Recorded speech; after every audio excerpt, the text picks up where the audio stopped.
call the regular Pleasant Ridge City Commission meeting of Tuesday, March the 14th, 2017 to order. May we stand for the Pledge of Allegiance. I pledge allegiance to the flag of the United States of America and to the republic for which it stands, one nation, under God, indivisible, with liberty and justice for all. Amy, can you call the roll, please? Commissioner Foreman? Here. Commissioner Kuziak? Here. Commissioner Perry? Here. Commissioner Scott? Here. Mayor Metzger? Here. Okay, we're all here. First item on the agenda is just to alert people to the fact that we will be rescheduling our April 11th meeting, moving it back a week to April 18th in observance of Passover. So just put that on your calendars that instead of the second Tuesday of April, we'll be meeting the third Tuesday of April. So next, I'd like to go a little bit off the agenda because of some visitors we have. I'd like to ask for a motion to remove item 10D from our consent agenda and renumber it 4A so that we can consider it immediately and invite our guests to the front. So could I have a motion?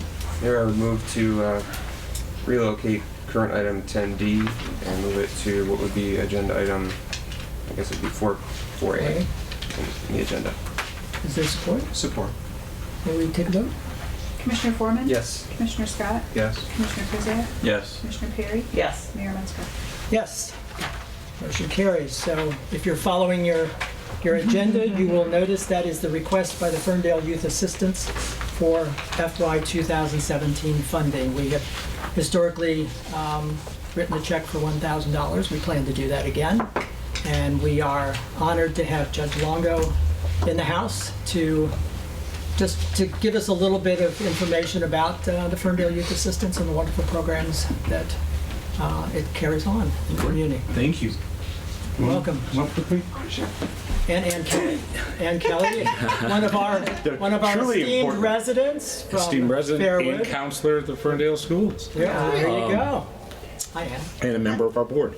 I'm Judge Joe Longo. I'm the Chief Judge of the 43rd District Court, which doesn't include Pleasant Ridge, but it does include the Ferndale School District. And as most of you know, Ferndale School District is the sponsor of Ferndale Youth Assistance, which goes back to 1955, which was a combination between the Hazel Park schools and the probate court in an effort to head off juvenile delinquency and to have a system in place in every school district to help kids that are in trouble and to help the kids that aren't in trouble and give them things to do and keep them out of pool halls, I think, back in those days. And it has grown, and it's grown to every school district in the Oakland County. And Ferndale is probably one of the most active, and we're very proud of that. We have a great board. Jack and Annette Aronson have been fantastic to us. Next week we will be having one of my favorite events, and that is the Student Recognition Awards. And that's an occasion where students that have contributed something to the community or overcome some adversity are given an award, and their parents and friends are able to be there. Members of the community are welcome as well. And we have a short ceremony. It doesn't take forever, but it's a wonderful thing to see kids that normally don't get an award for various things to actually get something on a plaque and take it home, and their parents are there to see them and their brothers and sisters are there to see them. And it's just so much fun because there's nothing bad about it. They aren't kids that were in trouble that aren't in trouble anymore. They're kids that are actually growing and doing something into the community or the school district or the family that grows. We also have a camp program. We send hundreds of kids to camp free of charge that wouldn't be able to go if they weren't part of the Ferndale School District. And one of my favorite stories is our treasurer emeritus was in fact a student that went to camp through Ferndale Youth Assistance. And after, 40 years almost with the school district, he still hangs on as our treasurer because he's so committed to the idea that that made a difference in his life as a young man. And that kind of sticks with me, that what we do does have a long-term effect on people. And I appreciate the city participating in this.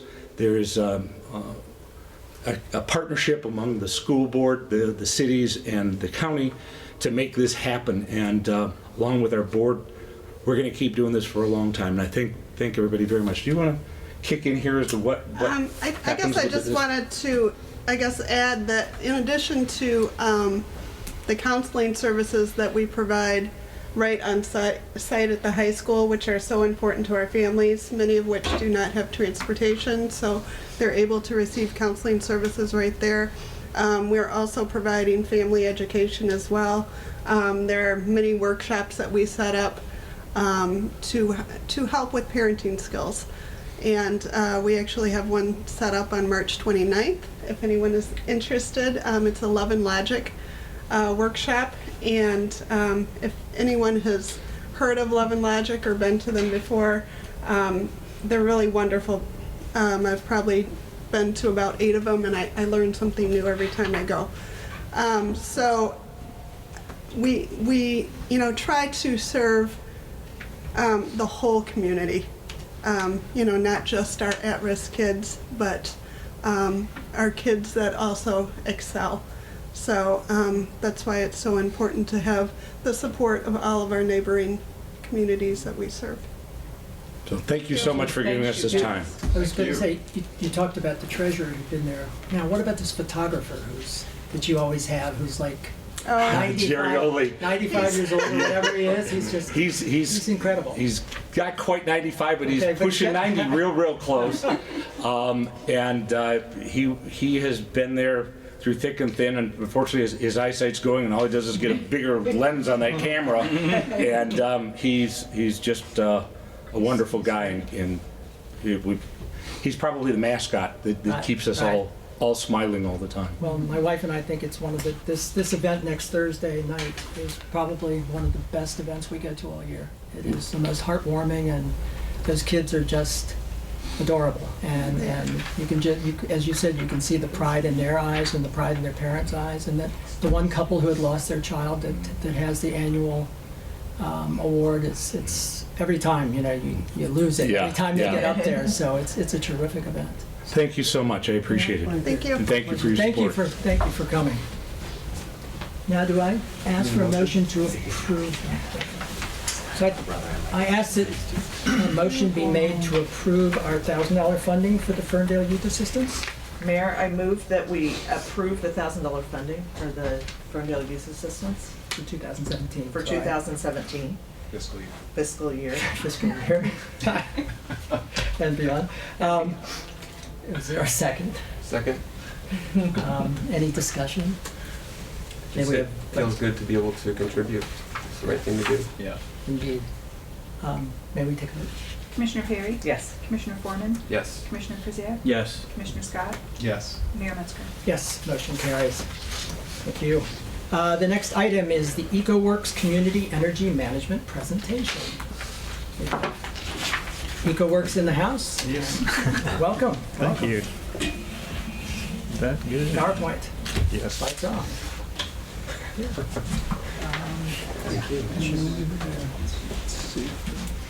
You like to throw people into this PowerPoint presentation mode, you know.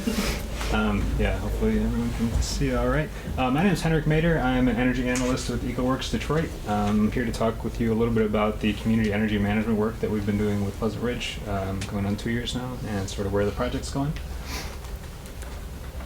So just an outline of the presentation today. First, I'll give you a general overview about EcoWorks as an organization. Then we'll go over some general information about community energy management, what the benefits are, why it should be pursued. Bless you. Then we'll go through some of the previous accomplishments and commitments that we are heading into the future before looking at some next steps and opportunities. So EcoWorks is a 501c3 nonprofit organization based in Detroit. We have a 36-year history of providing services basically at the intersection of community development and sustainability, prioritizing energy projects for the most part. We have provided services to 50,000 individuals. We have a broad partnership base including 35 regional governments, 300 businesses, and we support 200 green jobs. Throughout our history, we have generated over $30 million in energy savings for our partners, and we're looking forward to continuing that work.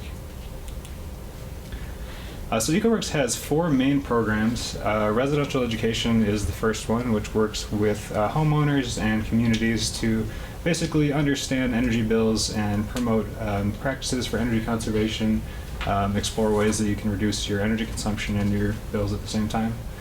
The second main program is Reclaim Detroit, which pioneered deconstruction as a sustainable alternative to home demolition, and through doing so has been creating jobs and harvesting all kinds of building materials and design materials from houses for resale.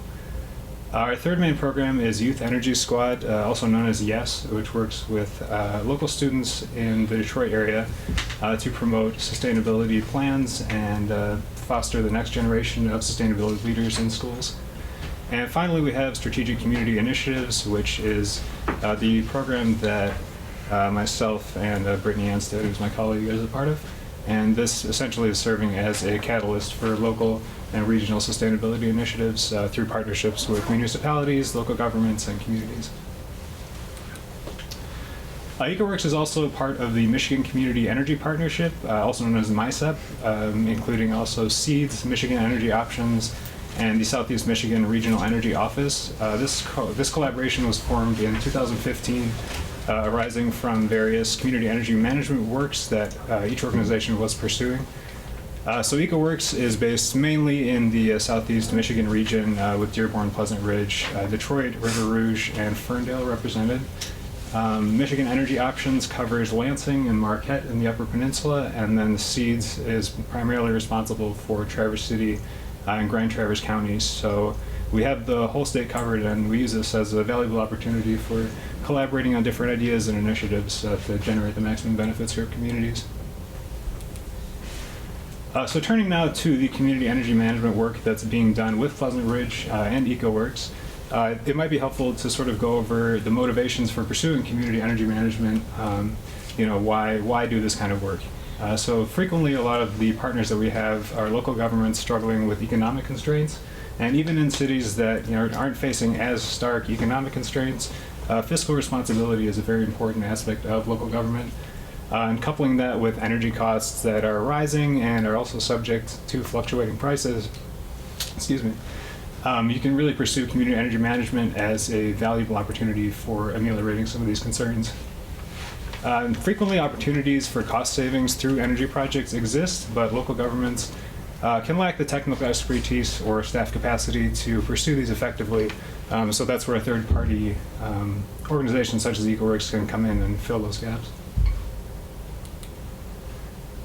So here's some strategies that are used in community energy management planning. First off, we have planning goals, which is reviewing energy planning options that are existing, then drafting updated solutions and integrating that into planning efforts. We also provide policy recommendations, so pursuing green purchasing strategies or things of that nature. We provide technical assistance with project analysis, looking at comparative benefits to, say, solar energy projects or efficiency management techniques. Project implementation, we provide facilitation for contractors, different technical organizations that can come in and work with the city government to initiate some of these projects. We also provide financing guidance with cost-benefit analysis and access to alternative funding structures such as grants and other contributions.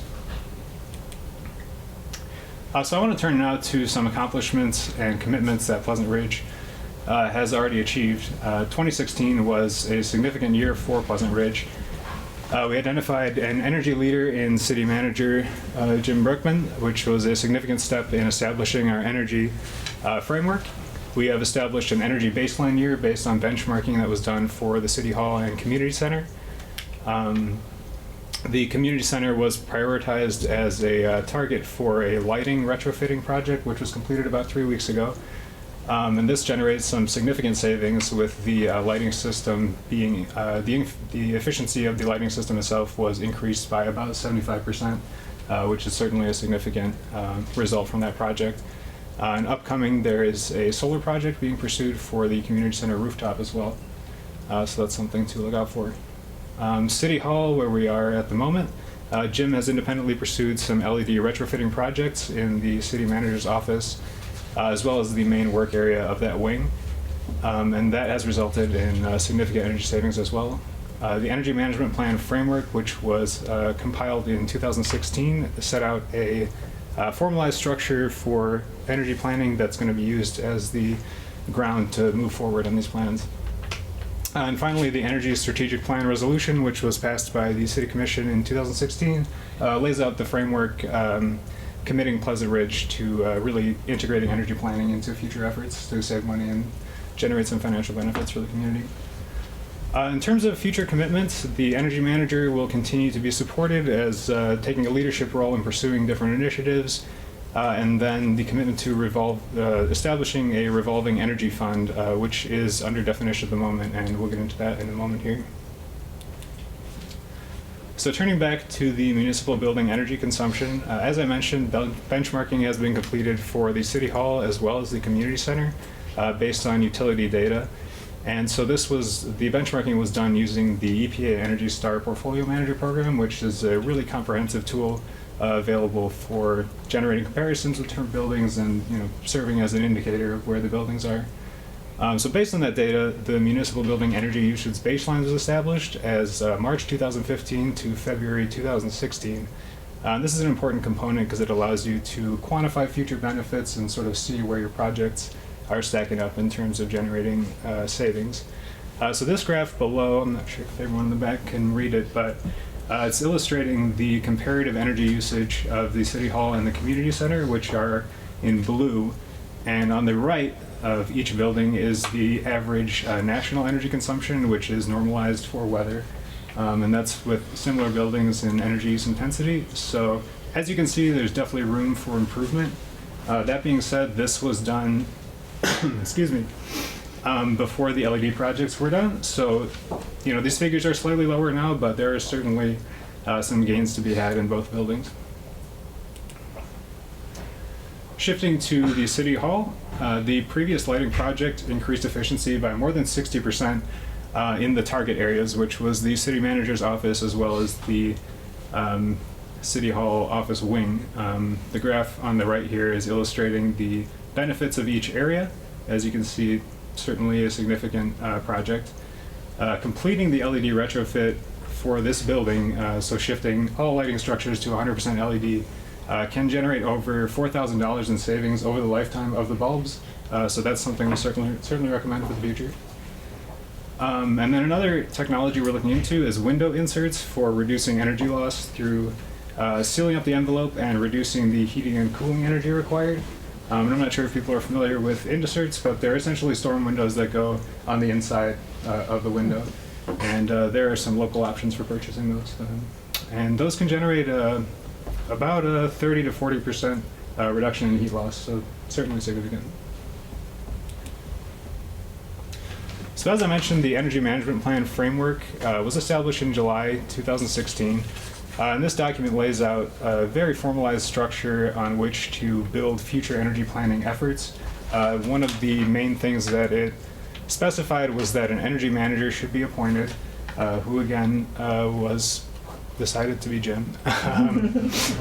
And just going over sort of what is an energy manager, what is an energy leader, why is it important. So essentially, having someone to champion energy projects will serve as a continuity function for your energy planning in the future. So this person will take proposals from page to property through project implementation. They will steward energy savings from project to project, and sort of really functions as the main way to identify where to invest your money in terms of energy projects. So briefly, I want to cover a revolving energy fund structure, which is being developed for Pleasant Ridge currently. Essentially what this is doing is taking savings from previous projects and reinvesting that to develop new projects, using those savings to fund future projects and so forth, and continuing momentum in terms of generating energy savings. There's a laser on this. So the process starts in the upper right corner with the seed funding, which is then used to generate new projects for energy reductions. Once these projects are implemented, you will calculate your energy savings, basically turn those reduced kilowatt hours into dollars, and then determine what percentage of those savings you want to reinvest to new projects. These percentage can fluctuate. Right now we're looking at about a 50% reinvestment for Pleasant Ridge. We're continuing to define that language in the future. For an example of a very successful energy fund, Ann Arbor comes to mind. This energy fund was established in 1999, and it was seeded with $100,000 a year for 5 years. Ann Arbor reinvests 80% of their energy efficiency savings. And so looking at this, on the left you can see the first year as 2000, 2001. At the end of this, 2008, 2009, over $6 million of energy savings have been generated for a very low investment. So certainly worth pursuing. Like I said, that's under development for Pleasant Ridge at the moment, ongoing project. And I wanted to just note that community energy management is it's about more than saving money. It's really about community development, and I think Pleasant Ridge can be a national model for municipal energy management, really serving as an inspiration to other small communities excuse me, around the nation, and sort of building on the success they've had. So in closing, I want to go over some opportunities and next steps. We're continuing to define the energy fund. That's well underway. Developing and promoting the adoption of an energy protocol, which will set clear, measurable goals in a time frame to generate future reductions in municipal energy usage. Right now we're looking at a 5-year timeline and developing that as well. We continue to assist with identification and implementation of projects, such as the solar project on the community center, and we're continuing to build staff capacity. So I want to end on a challenge. Energy sustainability really plays into every aspect of local government. So I think just considering, what would be a must-win, what do we really want to push through for Pleasant Ridge is worth considering. Here's some contact information for myself, Brittany, and the Executive Director of EcoWorks. If there's any questions, comments, thank you. Can I field questions? Any questions from Commission? Any questions from the audience? There you go. I do have a quick question. We were Commissioner Scott, I think earlier brought up the solar pool type solutions. Yes. You were saying that was one of the main energy. Yeah, that's contributing hugely to the energy use of the community center. Okay. And what types of solutions are there for that? Is it? Well, right now we're looking into 3 primary solutions. Probably the lowest cost, easiest solution is just a solar water heater, which is essentially a series of tubes that the water is run through before the pump hits it. And that's a good low-cost solution. There are some other interesting projects that I've been looking into, primarily focused on using the waste heat from the air conditioner to heat the pool water. So that can generate ancillary benefits for the air conditioning system as well. I believe it can reduce air conditioning use by about 40% while also reducing natural gas use for the pool. And then there is another solar-powered water heater that can hook directly into solar arrays, and that will be grid-tied as well. So it's going to come down to between those 3 options. Thank you. Sure, Thank you. sure. Yeah. Great. Thanks so much. Appreciate it. How are they paid? How do they get paid? The project's being funded by a grant from the Michigan Energy Office. And so EcoWorks is doing this project for, I think, 7 communities in total through the grant. And we came to the grant through the Southeast Michigan Regional Energy Office, of which we're a member. It's another government consortium. So our share our local match is being provided by the retrofit projects, the lighting projects. So the capital cost of those is our matching, portion of the grant. There is. Good question. Okay. Thank you. Thanks so much for coming. Yes, thank you. The next item on the agenda is the infrastructure bond approval and issuance. Jim? Yes.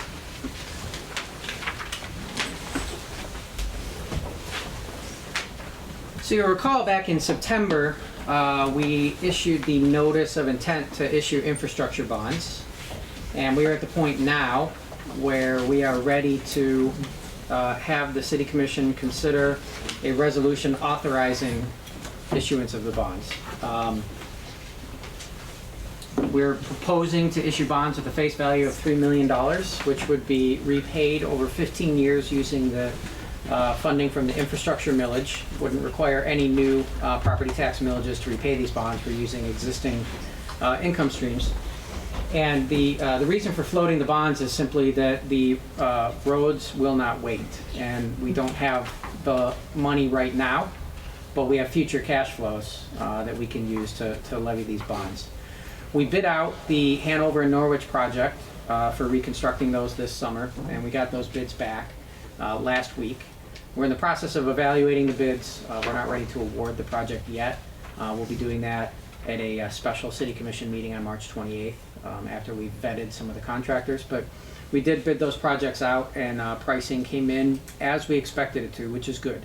In the past couple of years, whenever we bid a project out, it came in higher than we expected it to, but it seems that the cost increases that we saw coming out of the Great Recession have slowed, and we've kind of stabilized, so I guess that's good news. But the bonds will allow us to do Norwich and Hanover this year, and it'll allow us to redo Ridge, Indiana, and Bermuda next year, we believe, but that's the plan, and then we'll be done reconstructing streets. The bond repayment would be about $245,000 a year. In the packet, there's an analysis that showed when we would be doing these streets under the pay-as-you-go approach, and basically we wouldn't be reconstructing Ridge until 2022, 2024, and if you've driven on Ridge, you know it's not going to last that long. So when we were pricing this out, we assumed a $275,000 principal and interest payment on the bonds. So actually the latest schedule that was put together by our bond consultant is better than that. So our infrastructure millage generates about $400,000 of revenue a year. So with the $242,000 ballpark bond repayment, that'll leave us with $150,000 and some change each year in the infrastructure fund to do basically maintenance activities. So the first streets that we redid in town are getting on 20 years old now. So we're getting to the part in the life cycle where we'll have maintenance costs on the concrete streets. But $150,000 a year will allow us to maintain what we have once we've taken care of the capital cost of reconstructing what we have not yet reconstructed. So that's the nutshell summary of the question before you tonight. The process from here, this is the last step at the City Commission. After this, it's a lot of meeting with ratings agencies and filling out paperwork for us, but that can proceed. And the goal is that the schedule is to have these issued mid-April and to have the money in hand beginning of May. Norwich and Hanover project, we had a allowable start date of April 15th, although we haven't yet met with the contractor to see when they're actually going to start. So we'll be seeing some things happen quickly. I know if you look outside right now, it's hard to imagine construction season coming, but it surely is. So we're on our way. And I'd be happy to answer any questions for you. There's a motion in your packet. Mayor, question? Yes. You mentioned it could start in April. Yes.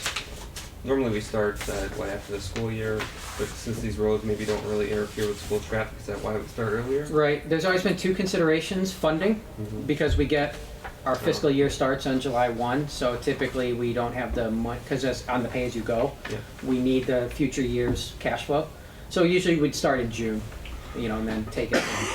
School is another consideration. And when we were doing Oxford and Cambridge, which are our two most recent, those clearly have impacts on Roosevelt and the way that functions. But Norwich and Hanover can proceed without really impacting any of the school circulation. So those are the two reasons. Okay. And just one more question while we're on the topic tonight. We're talking about energy savings and things like that. I know we'd originally talked about building in some green enhancements into this road design. Is that still part of the plan?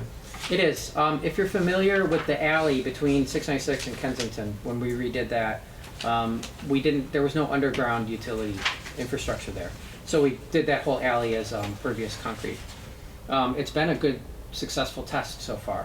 When it rains, you go out there and watch the rain, it just disappears. So,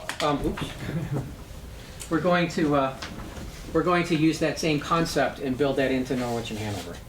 So if you're familiar with the streets, when they slope down from the ridge. So they slope from Ridge Road down towards Oakdale. That's the general topography there. So if you go out and you look where the concrete that was poured as part of the Oakdale project, where that concrete ends, we're going to take that last panel. There are some drain inlets in the concrete sections of the road that were done with Oakdale. The last panel across the street, we're going to do impervious concrete. So it'll, as the water runs down the street towards the drain, it'll intercept that water and hopefully infiltrate some percentage of it into the ground before it gets to the drains. So this is a test project. One of the things we can then look at doing is if this has success, as we evaluate the performance of this, it could be something we retrofit in on other streets, because it'd be easy to take and cut out a panel of concrete, prepare the subgrade, and put in the pervious concrete. We could do that throughout town. And so some of the places, our streets are used as detention ponds, basically. Yeah. So we don't flood out the combined sewer system, which wasn't designed to handle the kind of rain we get today, and also wasn't designed to ever be plugged up by a sewage plant at the end of it. When the pipes were put in the ground, we just ran it out to the drain, to the rivers, and said, good luck, but that's not appropriate anymore. So this is something we could easily retrofit in those problem areas of town. You know the parts of town that get the bad street flooding. So we could, and then a blank after it. Exactly, yep. So we've got probably 10 or 12 of those that get particularly bad. So this is something we're looking at to reduce the impact on our sewer system, reduce the amount of water that goes to the regional system that Oakland County has to treat when it rains, and help some of the street flooding. So this is, we'll be interested to see how this pans out over time, and hopefully we can start retrofitting this in future years. And we talked about this before, but everyone else hadn't heard about it. The durability of that product with the plowing and everything, it's held up extremely well in your opinion, right? We haven't seen any, in the 2 years it's been in, we haven't seen any degradation or any problems with it. So that's a nice thing about doing one panel. It's a small bet. And if for whatever reason it doesn't work out, it's not a huge issue to go back and do something else. Okay. Thank you. Are there other questions? Yes, thank you, Mayor. Jim, I would just ask, when we talk about the roads that will not wait, we're talking specifically about 5 roads: Norwich, Hanover, Ridge, Indiana, and Bermuda. And by issuing these bonds, we're bringing those closer to our schedule than we had previously calculated for, which I think the necessity is there, and the case is very solid that those roads need attention in the next coming years. I guess my concern is that for the 15 years starting in 2017, we have these road projects, and you've said how once those road projects are completed, we will be a big portion of our revenue from the street funding will go towards paying back these bonds. But it will leave a portion for repairs as needed. So my concern is that if we're talking about 15 years of this repayment, we're talking about some roads existing at the beginning of the cycle, going back 20 years, are those roads that were done in the 90s, 10 years ago, 12 years ago, gonna last the 20 years to now, plus the 15 years going forward, where we're not gonna have a major reconstruction, that we're gonna be pretty well covered with just repairs? Because I wouldn't wanna leave us short-handed, at the end of the life of one of these roads that was done at the beginning of the schedule, and then kind of be back to square one as far as funding a reconstruction of that project. So I guess my concern is, are we pretty confident that roads done at the beginning of this process 20 years ago are gonna last the next 15 years until we can, if we have to, start the reconstruction process over again. If I could add to that, the amount of repair that we did throughout the city this year, we could kind of factor that into the repair question. What did that cost for the amount that we did throughout the city? Sure. That's a good point, and that's a point that I was going to make. That the work we did, which really was in between Ridge and Woodward on a lot of those streets, those were done in the mid 2000s. There was ASR. It was a problem with the concrete mix, so that's where you get some of the breakdown at the joints, and that's just a problem on all roads that were done with that concrete mix. Those are the ones that are seeing the degradation the fastest. So what we've been doing for the last 3 years is we're doing asphalt spray patching to fill in those cracks. Then this past year we did a big reconstruction project. And if you drive around, you can still see the concrete's a different color because it hasn't worn in yet. That cost us $135,000. So that was 1 year, and all of that patching and repaving work was $135,000. So that's a pretty good, that's a pretty good benchmark. If you do a project like that every year, you're basically rebuilding an entire street every 3 years. Looking at the condition of the other streets in town that don't have the ASR problem, if you look at Cambridge, if you look at Maplefield, if you look at Amherst, those are some of the earliest streets that were done. They're really still in great shape. We're lucky here that we are almost entirely on sand. And we're lucky for 2 reasons. Because 1, we don't get water main breaks. And we don't get a lot of street issues, because you see that more on clay, where it heaves and it moves. Sand just rolls with it.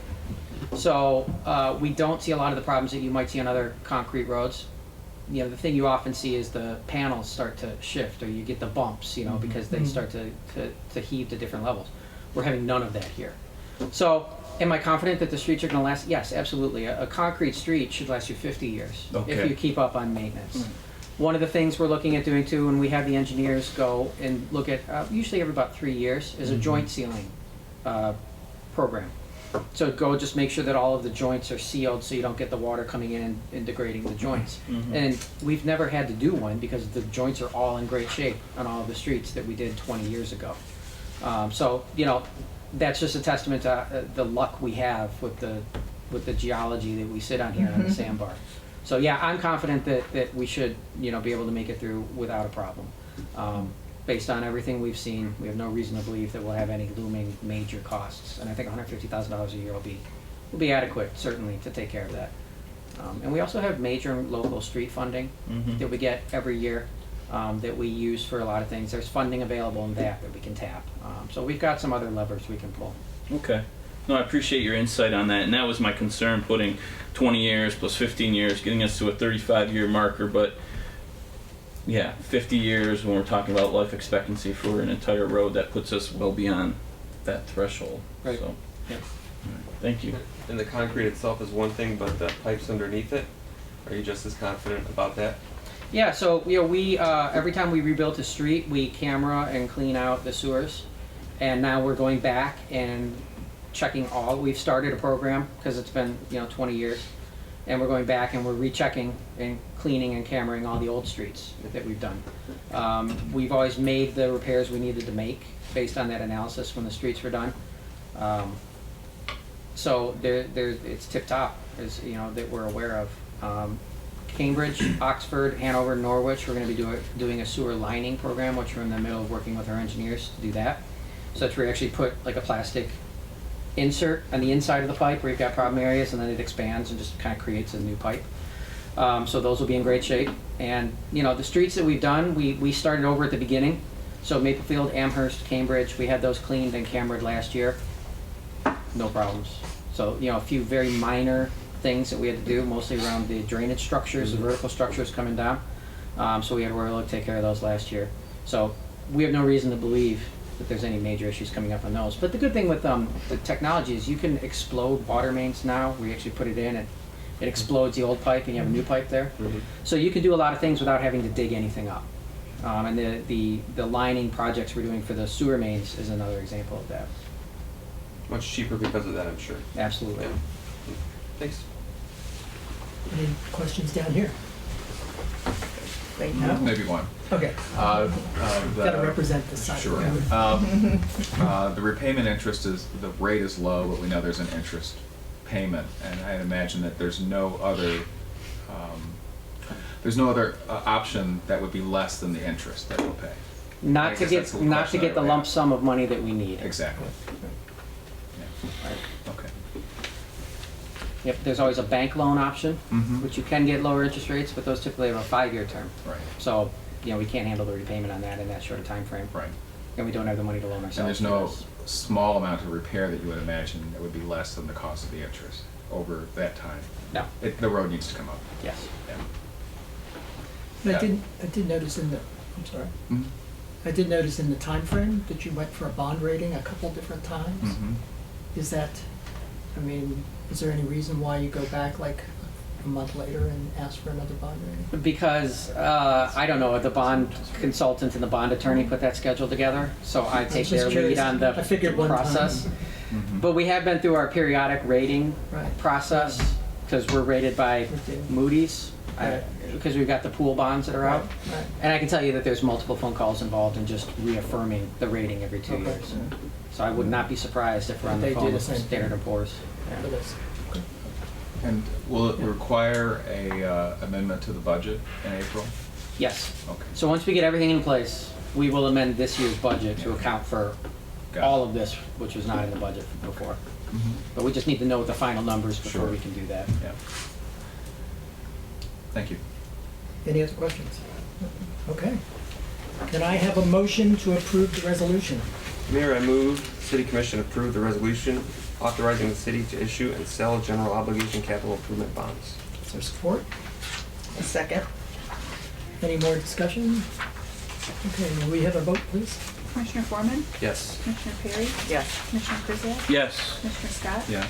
Mayor Metzger. Yes, motion carries. Thank you. Next item, public discussion, items not on the agenda. Don't everybody jump up at once. Okay, all right. If there's nothing, there are probably other opportunities. I know that some people will want to talk later, so, on an agenda item, so we will wait till then. Next item on the agenda is governmental reports, and I see we have our esteemed representative in the House, so Robert, please step up. Esteemed, huh? Esteemed. I appreciate that. I'll take Yeah, it. I don't say that about many people. No, in Lansing, so there you so go. that's why it's an honor. Good evening, everyone. And good evening, everyone. It's great to hear you talking about. I know infrastructure is a big issue facing us here as a state and even across the country. So the fact that you guys are on top of this and taking care of it here, it's. Our infrastructure is aging everywhere, and you hear about what's going on in Detroit and Flint and everywhere else. So I commend you all for being proactive here in the community. But I just want to come by and say hello and check in. I realize I haven't been here yet this term, so I apologize. I have not abandoned you, I promise you. I was here last week. I missed you all as well. Your esteemed representative missed you. I was here last week. We had a coffee hour community conversation here in Pleasant Ridge. I know Commissioner Krzyjak was there. We had a nice discussion. We've had coffee hours now throughout, there's 7 different communities in the 27th district. So we've been to all those communities, and we'll keep going back. So I make sure to have at least 2 a month so that people can come meet me face to face if they have any questions or concerns. So I can tell you that the participation has, I think more people are participating since November, which is great. I know on a federal level, for sure, people are really engaged. For good reason, and so I know on a state level, I want you all know that I'm here and working on your behalf. And if there's ever anything I can do for you, I will give out my phone number for everyone at home. And I think you all have my contact information. But I just want to come to tell you that I am a resource for you, and I'm advocating on your behalf. So you can always email me at robertwittenberg@house.mi.gov. You can call me at 517-373-0478. and I have those finally memorized, right? I don't have to look. I used to have to look at my business card. But I encourage you to reach out to me anytime you need anything, or you have any questions, or if there's legislation coming through that you want me to be aware of, or you want me to know where you stand on that issue. We will again, be hosting coffee hours, like I said, throughout the year. So we don't have the newest dates yet for April and May and June, but I will, we'll have those. And I encourage people to go on my website as well and sign up for the email list if you haven't done so already.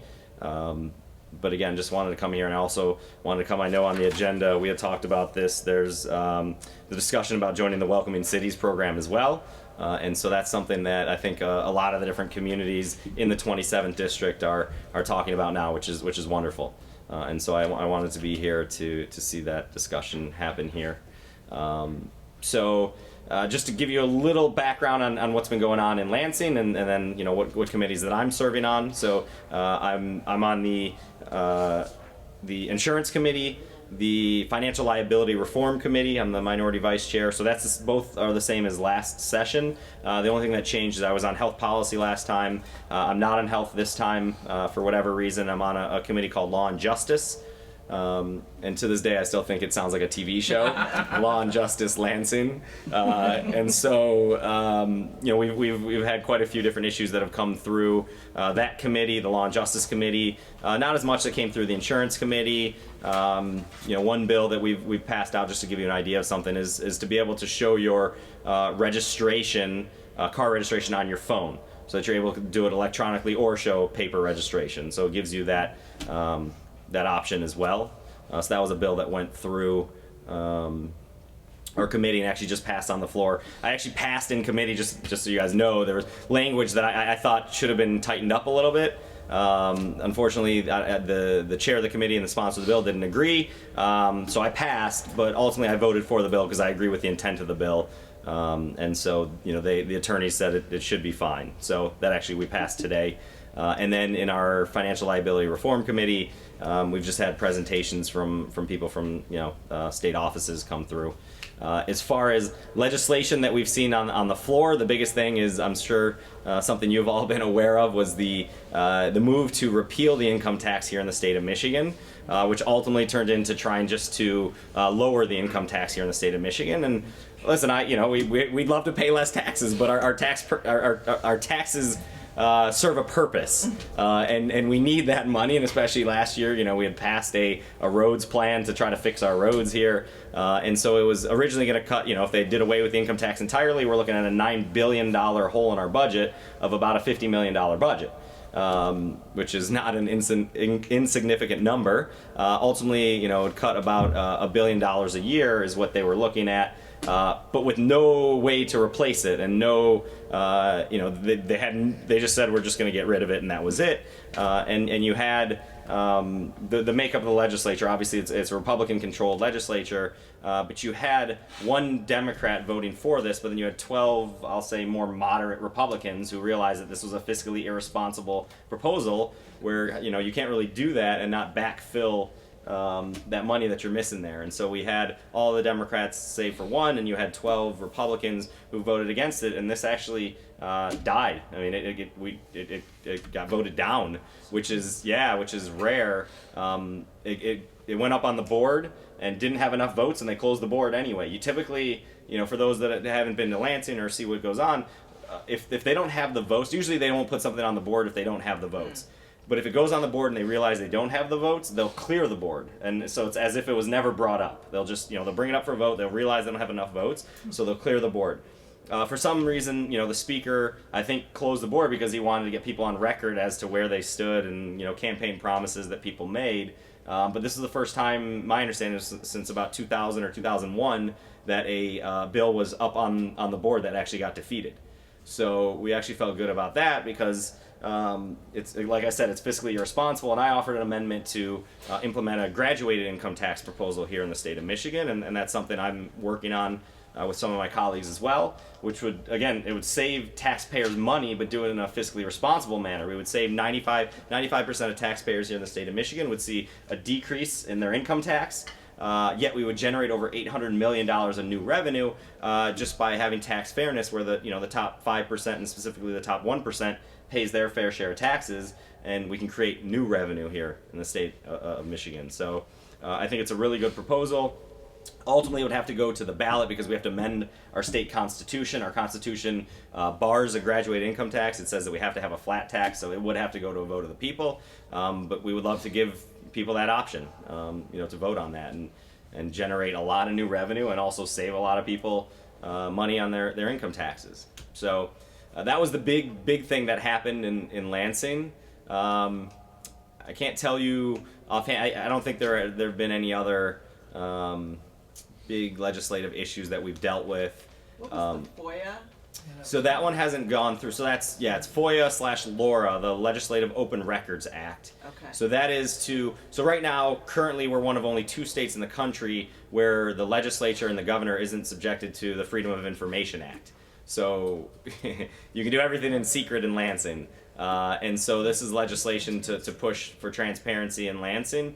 Like I said, I think 48 states do this, and we're one of 2 that don't.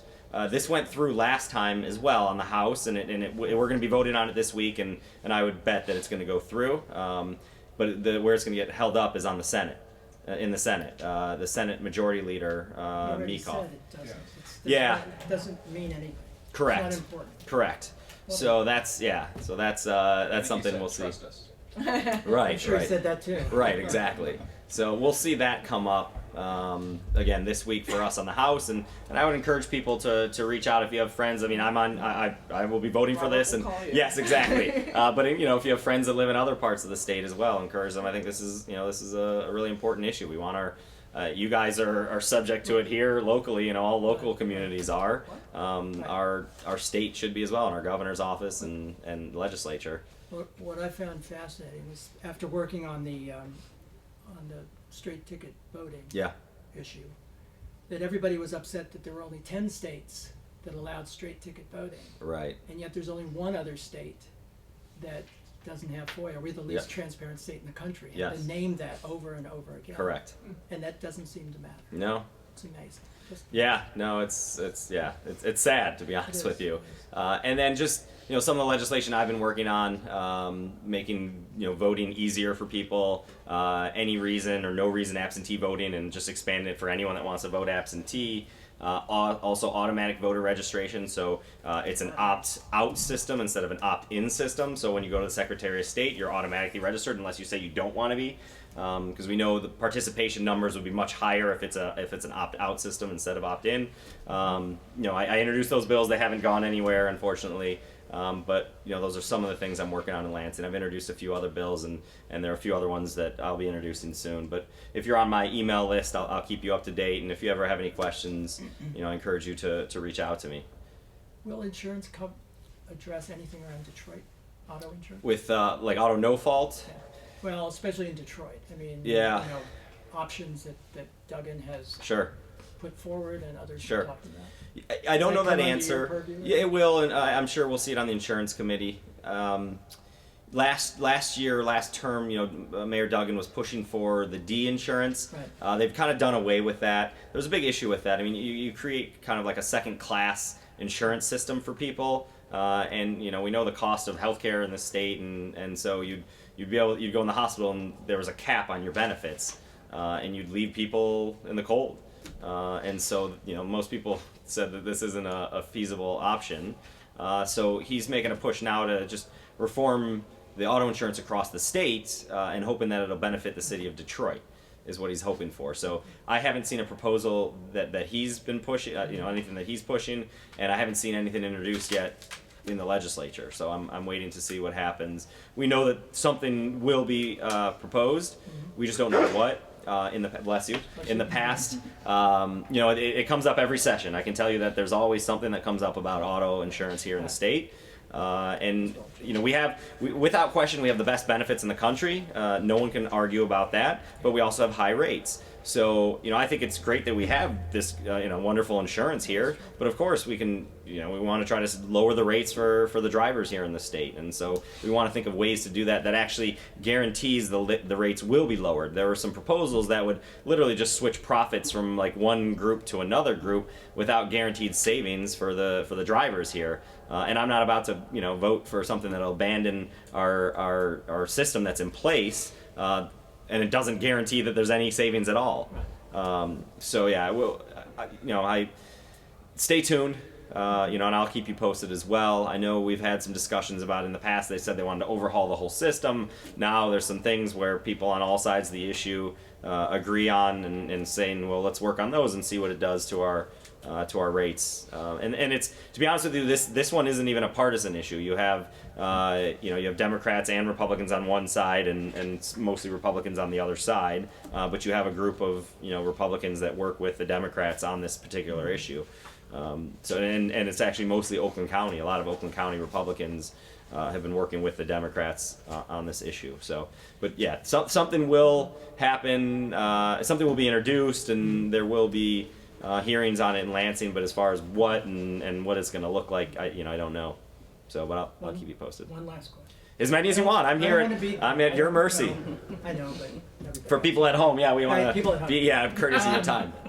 The Education Commission came out with a report this week, or last week, I guess, that told us once again how abysmal our system is, and talks about universal pre-K, talks about the K-12 system, talks about post, free at least 2 years, something like that. Yeah. Is there any possibility? I mean, there's no money. Where in the heck what are we going to do? Are we going to take any of those? I mean, we know that nationally the state of Michigan is now ranked about 49th in terms of the national education scores. We keep going down across all subgroups. Yeah, we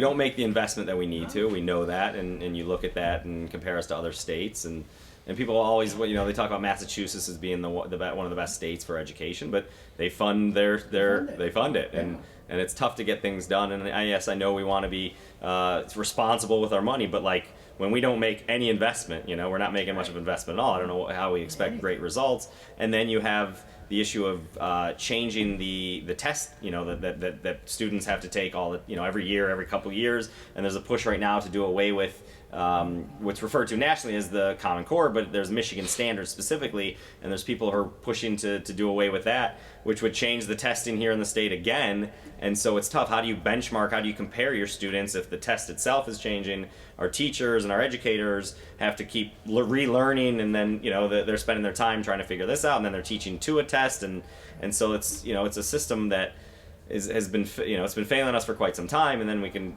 I can go off on a tangent on all this, but with some of the charter schools here in Michigan and what that's done, and the fact that they can open and close on a whim, but our public schools here are there, but they're losing out on students, and so there's some issues, and I think we really need to look and address. I mean, if we really want to talk about, Governor Snyder talked about he wants to see our state grow population-wise, and if we want to do that, then we have to have a good education system. That's the way. If you want to invest for the future, it's education. You have people who will want they'll want to move somewhere where they can get a great education for their kids, and so if Michigan isn't providing that, then they're going to look to go elsewhere. So I think our two investments, we talk about infrastructure and education. Those are the things that we really need to be looking at instead of cutting taxes and cutting a hole in our budget. To give people, the average person here in Michigan would see like a $10 a month savings by what they were proposing, where I think, you put that all together and, that can be invested for something good. And that's why a graduated income tax proposal, I think, would be something wonderful for this state. So I appreciate that. But again, if any questions from you or anyone at home, I'm always accessible, and I appreciate hearing from people. So let me know. Thank you so much. Any other thing? No, thank you. Okay. Nothing?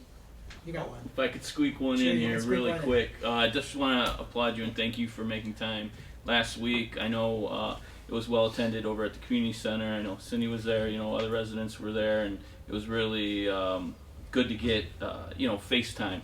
at the state level. Thank So you. I appreciate you making the time for that, and I would encourage anybody in the future in Pleasant Ridge to look for those meetings. I also want to applaud you for being an advocate at the state level for inclusion, human rights issues across the board. It's comforting to know that our representative here in the 27th district is, you know, at the forefront of those issues. So I applaud you for that. I know last session there was an attempt by Republicans to address the pension issue at the state level for municipal employees, police officers, firefighters, teachers. I know you shared a story about your mom and her vulnerability there as far as those cuts. Is that something you expect them to bring up again in this coming session? And is there a strategy that Democrats have to defeat those efforts and things that we can do at the local level to lend support to that effort? Because I feel like you know, these people have dedicated their lives to the service of the public, and for us to you know, to decimate their retirement and make their retirement more you know, insecure is, you know, a shame. So Yeah, I agree with you 100%, and you know, we saw that come up at the end of last session, and I think people came out in droves. I mean, you heard from police and firefighters from across the state, and employee, you know, municipal employees across the state who really have voiced their concern with this and their opposition to this. So whether it's going to come up again, I would guess something will. I don't think it'll look the way it did last time. I just don't know what it's going to look like, but I would encourage people to do the exact same thing. You know, make your voice heard. If it's something that you're concerned about, because that's what happened. If no one would have said anything, then that could have gone through. But the fact that they heard from people all across the state, like all the representatives were getting calls from constituents and law enforcement specifically in their districts. There was a day, it was like a protest day in Lansing where there was probably thousands of people who showed up, or at least hundreds of people, I don't know the exact number, but showed up for this, you know, to oppose this and to make sure that their voice was heard, and this got killed. You know, it was killed at the end of session. So strength in numbers, you know, amplify your voice, work with your colleagues and your friends, and you know, I agree with you. I mean, this is something that's really important. You know, a lot of these people put their, you know, specifically with firefighters and police officers, they put their lives on the line, and we should make sure they're compensated properly. And also with our police officers, they don't pay into Social Security. So, you know, to try to start cutting their benefits, it's a scary proposition. Right. So, yeah, I appreciate you bringing that up, and I would tell people, if you hear of anything coming, reach out to me, and then start reaching out to everyone else, and again, amplify your voice. Okay. So. Well, thank you. Sure, and then just to go back real quick, the coffee hours, people are welcome to come to any, you don't have to wait till it's here specifically in Pleasant Ridge. People show up from all different communities, even outside the district. So take a look and just whatever fits your schedule. You know, everything's obviously relatively close here in the district, so you guys are pretty centrally located. So we'll have one in Huntington Woods and Berkeley and Oak Park and Hazel Park, and feel free to come, based on whatever time fits your schedule. So. But if that's here in Pleasant Ridge, great. I look forward to seeing everyone here. So thank you, and thanks for attending. Thank you. Thanks, Robin. Thank you all. Thanks for coming. Thank you. Yep. Okay, so speaking of putting their lives on the line, next we have Chief Sullivan from the Ferndale Fire Department.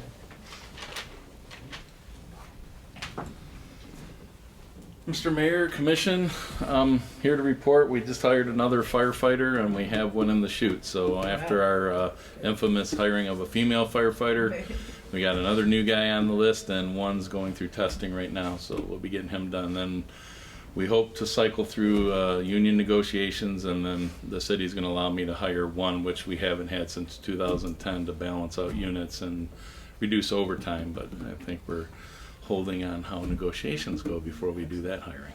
That's great. Yeah. Anybody have any questions? You've been somewhat busy, haven't you? That's been really usually busy. you have I'll nothing to let report, Chief but- Noack update you on the storm for okay. Pleasant Ridge, Right. but I took like 9 runs.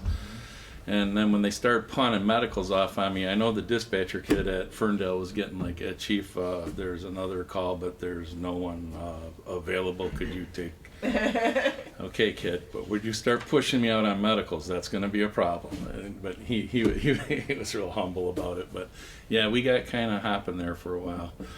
So, Okay. Well, I heard really good, I mean, poor Woodward Heights, South Woodward Heights, that just came on this afternoon, I think, but had made people in the midst of their agony said that, made special comments that you would come and talk to them and that, you know, putting up the tape and everything, and that you had been such a yeah, we're great trying to resource. triage it It as was it really, as it came in to make sure it meant a people lot. knew that we were It meant out a there, lot. but that some of them were lower on the tree, but we would get to you eventually. So I just wanted everyone to know we're covering everything. It just, It meant a lot to them, so appreciate it. thank you. And I might have had a little bit to do with getting power on this side back up quickly. Really? Seeing that the wire's down, we're next to a school, it's a life safety hazard for children. Don't just cut it, put it back up, and they did. Excellent, excellent. Thank you. Okay, another one who puts his life on the line, Chief Nowak. Good evening, everyone. I was going to talk about the power, but I'm going to sidebar a minute since Representative Wittenberg is here. I was one of the chiefs that called him on that day with the pension thing. As I belong to the Michigan Association of Chiefs of Police organization, they strongly opposed the pension cut thing because they feel it cuts a benefit that people go into that field for. Less money, but reward with the pension thing it used to be, how it used to be. And they feel that you are getting a less quality applicant nowadays. Nobody wants to. It used to be you had hundreds or thousands of applicants for police jobs. Now you can't get any. And when you're cutting the pension benefits and health care things for that. And sidebar, well, I know when I called Representative Wittenberg, I emailed him, I texted him, and he's in the middle of this session and everything else, and he's texting me back and emailing me back, and he got right back with me. So I know that when he says if you reach out to him, he will get back with you because I've noticed it personally. With Chief Sullivan, him and I were out there Wednesday, Thursday, Friday, Saturday, today. He was instrumental in the power line thing by Lower Ferndale School. There were 3 lines that are actually down and blocked Ridge Road. A lot of you probably tried to go that way. Ridge Road is blocked, taped off, whatever. But when next to the school, and we were surprised that the school had session the next day. You know, we thought it was kind of dangerous, but that was a school call. But we taped it off, and we had people there, and the fire department did a tremendous job because they have to allocate resources for firefighters to watch those power lines. And you noticed it at Oxford and Woodward behind the oil change place when we had a tree come down from 1 Oxford and it crossed the alley and hit the power lines, and it sat there and burned, and we called DTE, and of course they were busy. We weren't their only problem. And they do a fantastic job, but they prioritize, you know, the greater good, and so it was lower, and so we taped it off, and we barricaded it off, and we watched it, and then the tree burned, and it fell in half, and it was 2 days, but it was low on the list. So I know people are frustrated. There's people like Chief said today, Woodward Heights came back on just shortly. We still have people out, and we sympathize, you know, with them.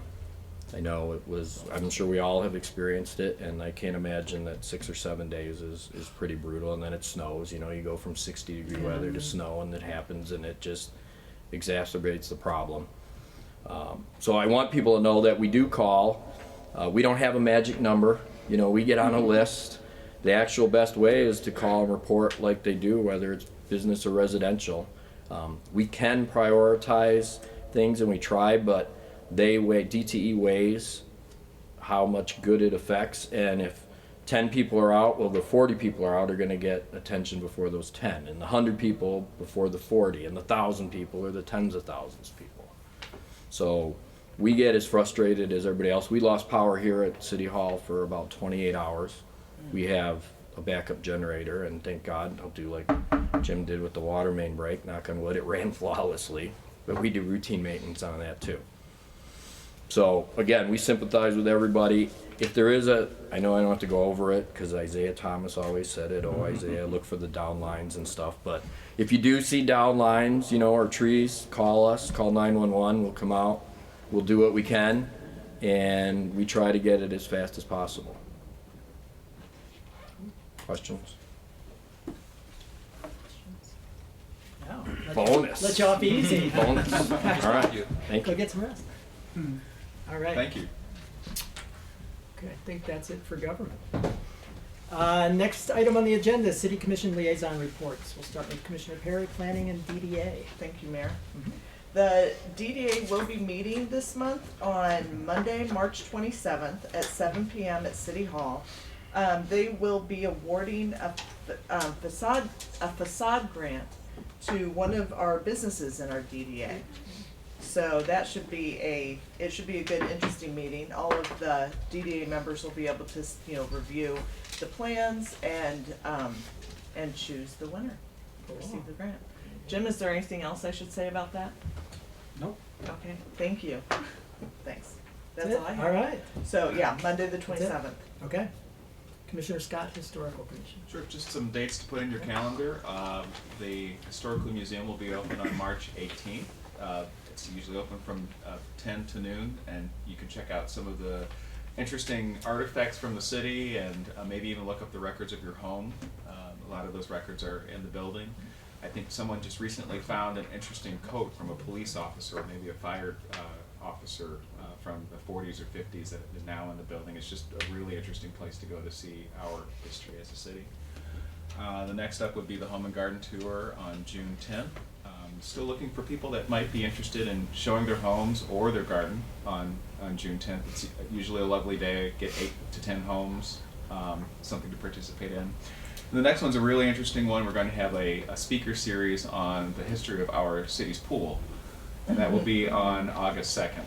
So save that evening for that special event. And if you have any information about the pool, either the prior pool or the current one, that you'd like to share with the Historical Commission, bring that to the attention of City Hall. They'll get it to the Historical Commission, and we'll include that in the August 2nd presentation. That's cool. That's it.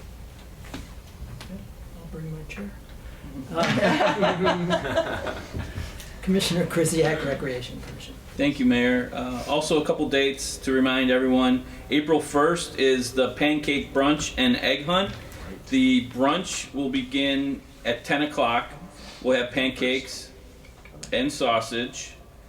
But the key time is 11:30. This is when the egg hunt kicks off, and that is a prompt time, 11:30. So if you have never experienced this before, I think it's one of the joys of the Pleasant Ridge calendar. It's really a great community event. So please put that on your calendar for April 1st. Scott also wanted me to remind everyone that the new Ridger will be out in April, and also I know everyone's really excited about this, the extended hours at the community center. Please go in and get your fob. That will allow you to access the community center 7 days a week, including holidays, from 5 a.m. to midnight. So that is a great benefit. Really grateful to the PR Foundation and everyone who really pushed for that, made that happen. I think the response to that so far has been really positive. And so just a reminder to go in there and take care of that. So that's all I have, Mayor. Okay, wonderful. Commissioner Forneman, Ferndale Public Schools. Yes, I have a few things. One comment I would make about the egg hunt, though. I think that's probably the best annual 30 seconds of all my kids. If that.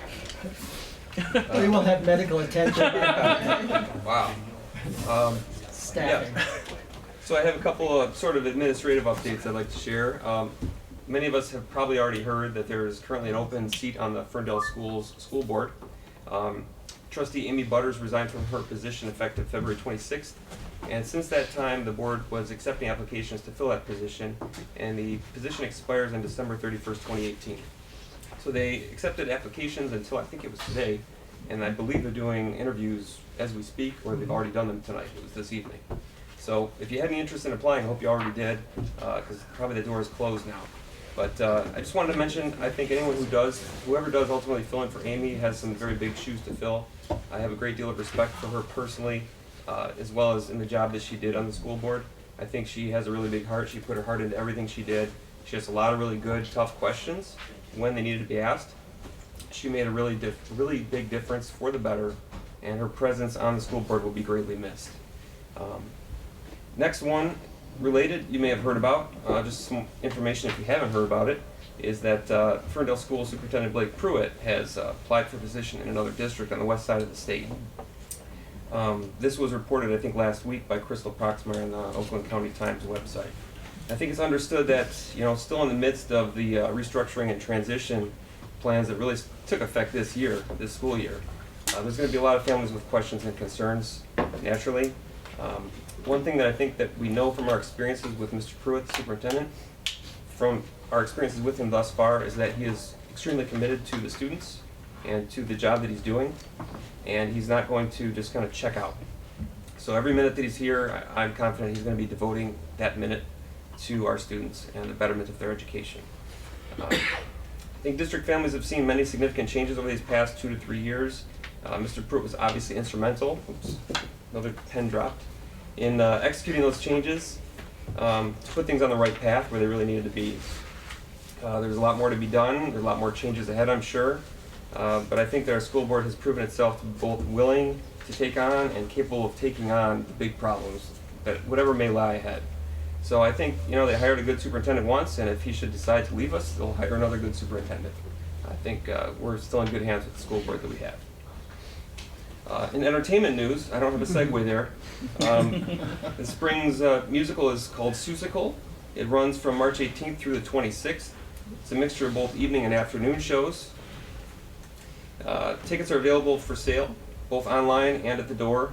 $10 for adults, $5 for students and seniors. And I'll read the link, and I'm also going to ask that the link be put at the end of this video when it goes to YouTube. But it's ferndaleschools.org/fine-arts/theater boosters, and that's theater spelled R-E at the end instead of E-R. That's where you can go buy your tickets online ahead of time. You can see the fancy flyer up there. We also have a student-produced video. It's like a 1.5 minute video that promotes this, and we're going to show that really quick if our technology allows it. Looks like you're Come on, Scott. Don't fail us now. Never fails. It's worth it. Shit. So many pens on the floor. I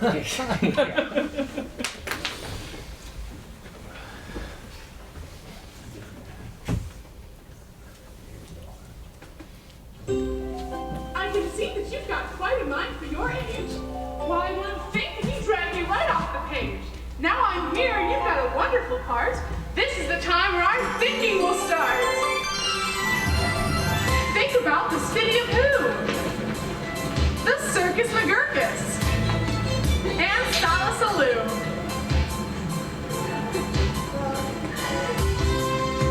Imagine Palm Beach. Or McElligot's Pool.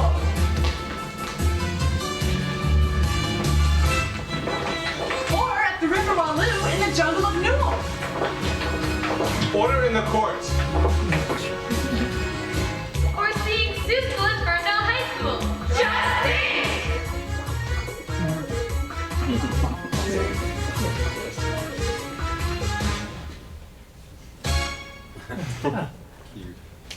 Now I'm here.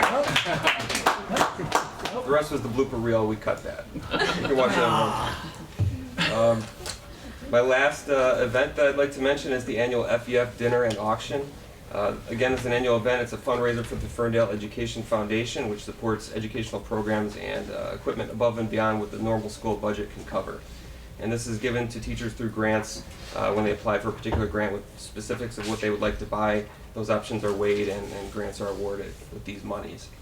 This year's theme for the FEF auction is March Madness. The event will take place on Friday, March 31st, and you can see the information up on the screen, from 6 to 10 p.m., and it's right here in Pleasant Ridge at the Community Center. Ages 21 and up, tickets are $60 a piece, which will include 4 drink tickets, a strolling dinner, entertainment, and more. And part of that more is we have 2 celebrity MCs. One of them is our Mayor Kurt Metzger. Awesome. Yay. Such And- celebrity. Yes. Esteemed, our Yes, esteemed, esteemed. as well as Ferndale Mayor, who's also quite esteemed, Dave Salter. So they'll keep the night going for us, and it's always a fun event, and it's really done a lot of good for the district, a lot of money raised from the support of this community over the years. And if you'd like more information, you can check out the flyer, or you can go to Ferndale Education Foundation's page on Facebook, or I'll give you a phone number. You can call Barb Landry at 248-390-4457.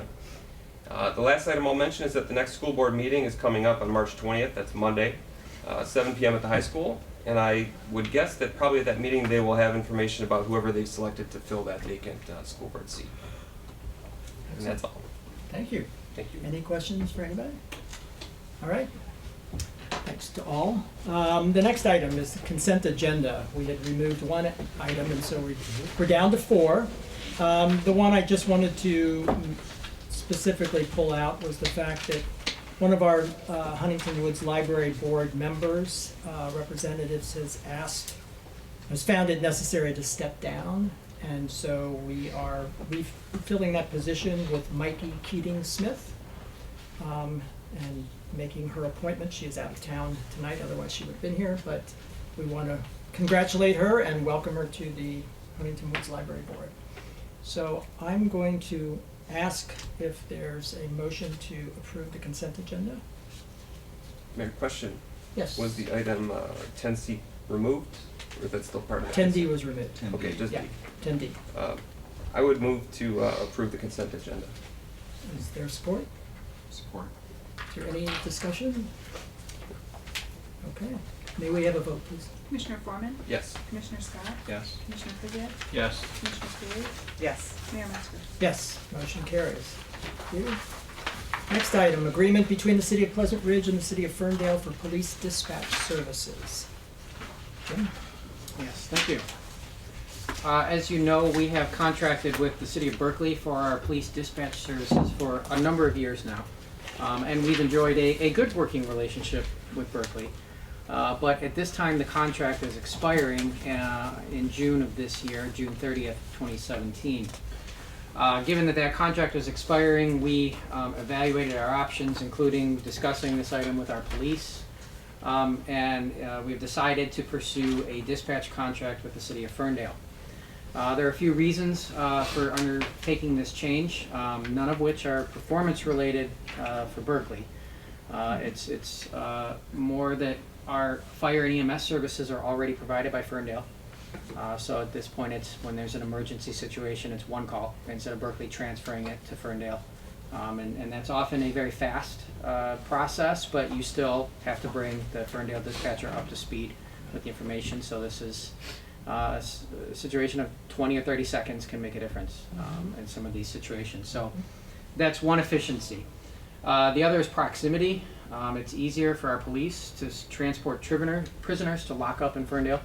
As part of the dispatch contract, we also have prisoner lockup services. We don't have a lockup facility here in City Hall that meets modern standards, so we rely on our dispatch partners to provide that for us. And quite simply, Ferndale is closer. There's no crossing 696. It's just right down the street for us here. So it's a faster trip to get there. And when you add in the fact that we have to go get our prisoners and take them over to district court, it compounds the benefit of being closer. Our officers, our police, work more closely with Ferndale, given our proximity. You know, we are close neighbors. We're not separated from the communities to the north by 696. Ferndale and Oak Park are all right here, but Ferndale is really who we work the closest with. We share the largest border with them. We share Woodward Avenue. So our police have a good working relationship with their police. They're here backing us up, and our guys are down there backing them up. So it's a good, close working relationship, so that this solidifies that. In terms of cost, there is a nominal cost decrease that we can see from moving to Ferndale. It's certainly not the reason that we're doing this, but you know, we're saving $1,000 versus what we were paying to Berkeley last year. Every little bit helps, I guess. It's important, and again, we note that this proposed change is not due to any service or performance issues with Berkeley. We want to make that very clear. So the requested action is City Commission consideration of the agreement with the City of Ferndale to provide dispatch services and prisoner lockup for Pleasant Ridge. And with that, I'd be happy to answer any questions that you have. Any questions for Jim? Jim, thank you. I mean, you highlighted a bunch of all the points that I think for years we've sort of looked at, and I know this is the time the contract is up, so it makes the most sense. I mean, Berkeley, I love Berkeley and the the commission there and everybody, but this one just makes so much sense. Especially when you're cutting one step out of the 911 process. That's a beautiful thing. But then also just the common language, since you're dealing with Ferndale, which has which provides part of our services, and our police force working so closely with them. I'm excited to see this happen. It's something we've looked at for years, so thank you. That's all I have. Yes.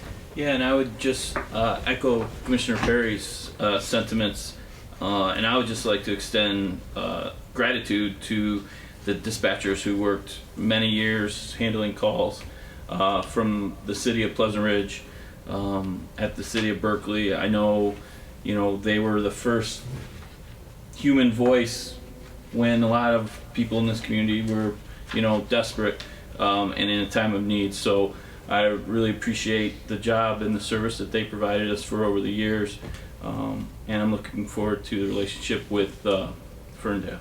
So, thank you. Anybody else? I have something, but I'll wait till after. Okay.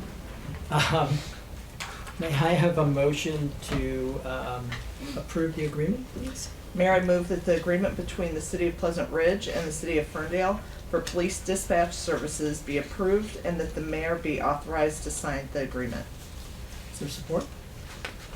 Support. Okay.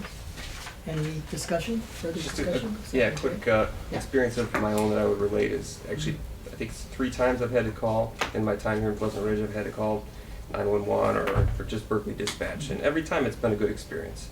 So, I know we've all said that it's not a performance issue, and it wasn't for me either. This is just something that, we've been talking about for a while. And I'm glad that the police felt the same way, or even more strongly than we did, because they have better information than we have, and they actually work with the other officers. But it seems to line up with everyone's objectives, and we also save $1,000 a year at the same time. So you can't go wrong with it. Win-win. Yeah. So thank you, everyone who had a hand in this. All right. May we have a vote, please? Commissioner Perry? Yes. Commissioner Scott? Yes. Commissioner Foreman? Yes. Commissioner Krzyjak? Yes. Mayor Metzger? Yes, motion carries. Next item, agreement between City of Pleasant Ridge and City of Ferndale for supplemental building inspection services. Jim? Yes. What we have here is an interlocal governmental agreement that would allow Pleasant Ridge to use Ferndale building inspectors and vice versa. It's a shared services arrangement where the requesting community can get inspection services from the other community at the rate of $75 an hour. The reason for pursuing this agreement right now is because we have a looming redevelopment project at the old Walker Wire and E-Prize site. That is a large 250,000 square foot complex of buildings. It's non-residential, it's industrial, it's an old steel plant. And it is quite simply not something that is similar to what our building inspectors here normally inspect, which is residential. Many of your larger cities have residential inspectors and they have industrial inspectors. And while when you have your license, you're licensed to inspect anything, there are benefits that come along with professional specialization. In this instance, Ferndale has building inspectors who are far more experienced and deal with these industrial buildings, these industrial sites every day. So this will allow us, when we have things going on at the Walker Wire site, to use Ferndale inspectors. Another reason for coordinating building inspection is that the city boundary between Pleasant Ridge and Ferndale actually bisects the Walker Wire building. So from a redevelopment perspective, from the developer's standpoint, this will give them one set of inspectors that they can deal with for the entire site, rather than the inspector coming in and having to kind of say, okay, well, that truss looks okay on the Ferndale side, but you're going to have to see if Pleasant Ridge agrees on their side, because this imaginary line comes down the building right here. we see this as being a benefit to the developer for being able to deal with one set of inspectors for the whole building. So this would allow for those services. It also gives us a backup. We have our own independent contractors who we use for inspection services, and they're in town for a couple days a week. You know, if one of them gets sick, if one of them, for whatever reason, we can call on Ferndale to provide backup in those situations as well. So this is a secondary benefit, is the backup that it would provide for those potential situations. I'd be happy to answer any questions on this. I think I've hit the high points, but let me know if there's anything else you want to know. Anybody with questions? I'm sorry, I should note one thing. Ferndale did pass this. They, their Okay, city so council they're- unanimously approved this they've last approved it. night. So we better. Mayor, Yes. just a quick question. It really doesn't cost us anything until we use ours, correct? That's right. So what would happen is we would collect our building permit fees as normal, and then we would just pay Ferndale $75 an hour for their services. Okay. Thank you. Can I have a motion to approve the agreement, please? Your Honor, I move that the agreement between the City of Pleasant Ridge and the City of Ferndale for supplemental building inspections services be approved, and that the mayor authorized to sign the agreement. Is there support? Second. Support. Third. I was worried there for a minute. Any further discussion? Okay, can we have a vote, please? Commissioner Perry? Yes. Commissioner Foreman? Yes. Commissioner Kuziak? Yes. Commissioner Scott? Yes. Mayor Metzger? Yes, motion carries. Still have a few more items. Let's go. Next item, supplemental appropriation A-2017-001. Jim? Yes, this is a little bit of housekeeping on the budget. Commissioner Scott asked earlier about an amendment to handle the bond issue. That'll be more than housekeeping when we get that in place. But at this time, we have an amendment where we are changing how we allocate retirement costs. In the past, it's been housed in a particular department in the general fund, and everybody gets lumped together. We're now breaking that out based on the department that generated those retirement costs. So police retirees, the costs associated with them will be in the police budget. The DPW retirees will be in the DPW budget. The city manager retirees will be in the city manager portion of the budget. It's just a way of streamlining and how we account for these costs to, I guess, make more clear where they're coming from. So that is the amendment group 1. We also have budget amendment group 2. This is the first step in amending the budget to account for the fact that we're floating the bonds. We had planned on making a transfer from the segregated capital asset fund to infrastructure improvement fund to cover a deficit that was in that fund from the Oxford project, actually, from a couple of years ago that was left over. With the bond issuance, we no longer need to make that transfer. So this budget amendment group 2 eliminates that transfer, and then we'll add in the bond sale funds at a future meeting. We'll be happy to answer any questions. Any questions? No? Okay. Can I have a motion to approve the supplemental appropriation? Mayor, I move that the property, oops. Hey. I went ahead, sorry. Mayor, I move the supplemental appropriation A-2017-001 be approved. I'll let you do the next one, too. Okay, thanks. Is there support? Support. Any other discussion? Okay, may we have a vote, please? Commissioner Perry? Yes. Commissioner Scott? Yes. Commissioner Foreman? Yes. Commissioner Kuziak? Yes. Mayor Metzger? Yes, motion carries. Next item, certification of delinquent utility bills for collection on the 2017 summer tax roll. I was hoping Darren would be here, but, you know. Darren is in Midland at clerk school. Oh, good. Well, He is- much yes. better. Much He's, better expenditure of time. He's it's Clerk sort of like school. clerk boot camp. Ooh. So he was recently, he's our deputy clerk now, so he's getting certified.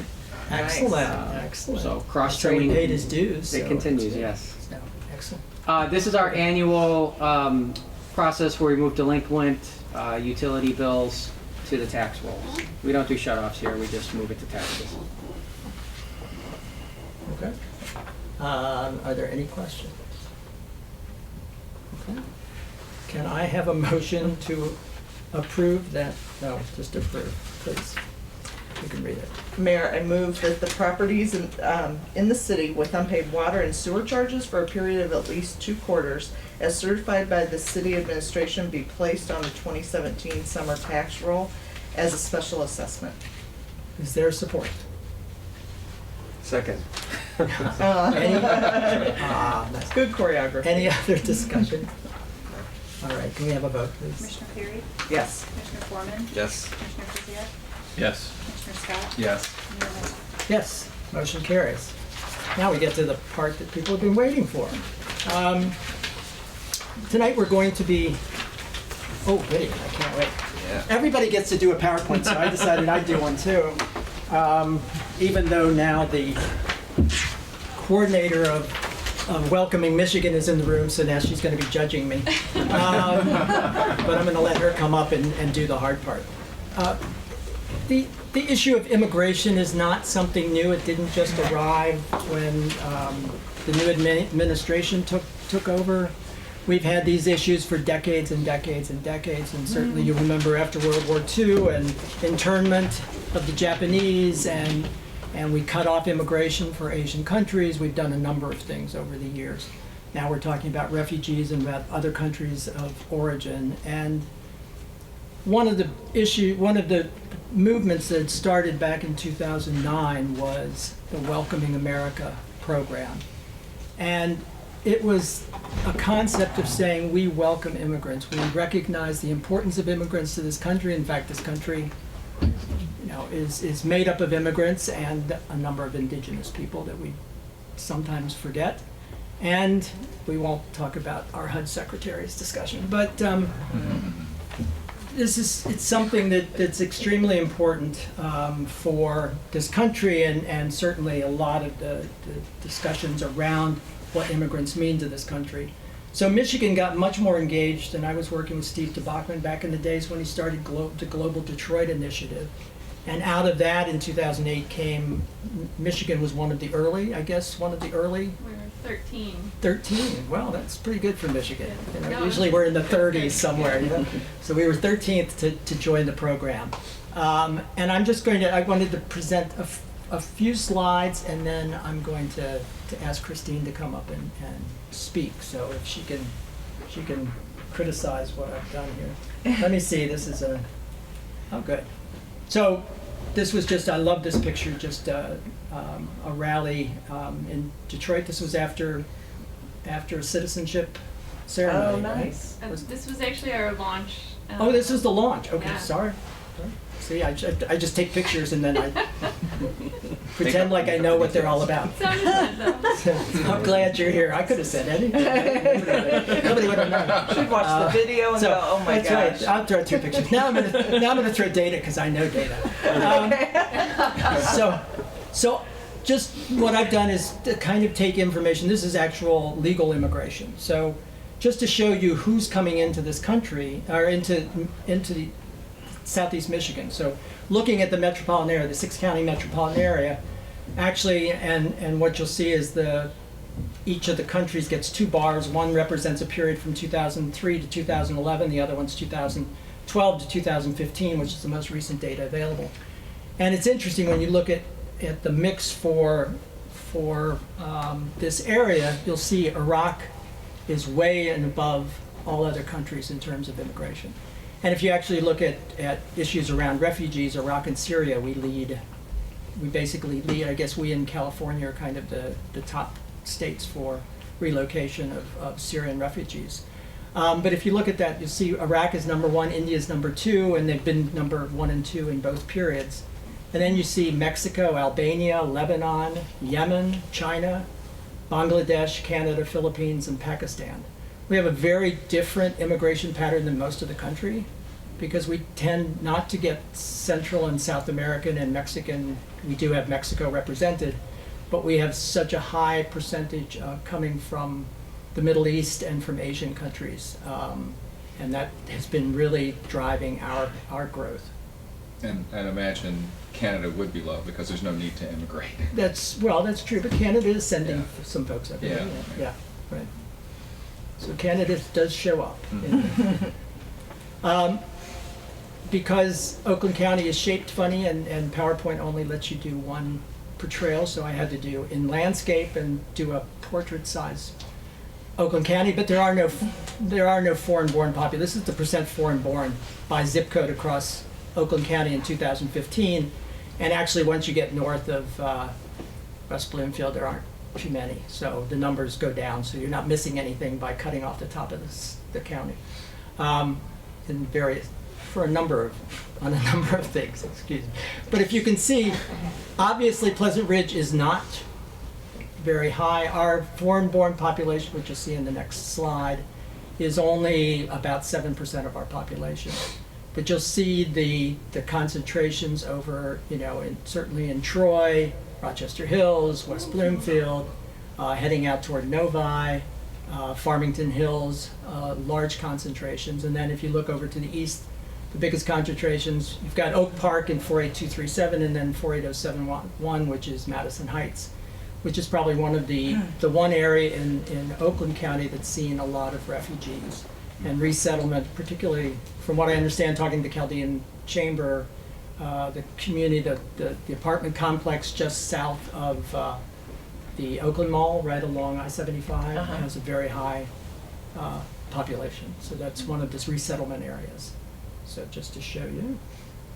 And if you look at the foreign-born population in Pleasant Ridge, you have to understand that all we got is the census to count, so we're going to have to put a call out to the foreign-born in our community to come forth so we can actually get a good number. This is numbers coming from the 5-year American Community Survey. The year represents the last year of that 5-year period, so it's 2005 to 9, and then the most recent is 2011 to 15. And you see it's varied, and in fact, the 175 for 2015 is plus or minus 51. So somewhere between 124 and 226 foreign-born population based on census. Obviously, there's a lot of sampling error when you're so small. I'm not going to spend a lot of this. This is perfect for Christine to come up, but the idea of welcoming communities, what welcoming communities do, they engage their residents, they build relationships, they collaborate across sectors, integrate, participate, contribute to the social, cultural, economic fabric of the community.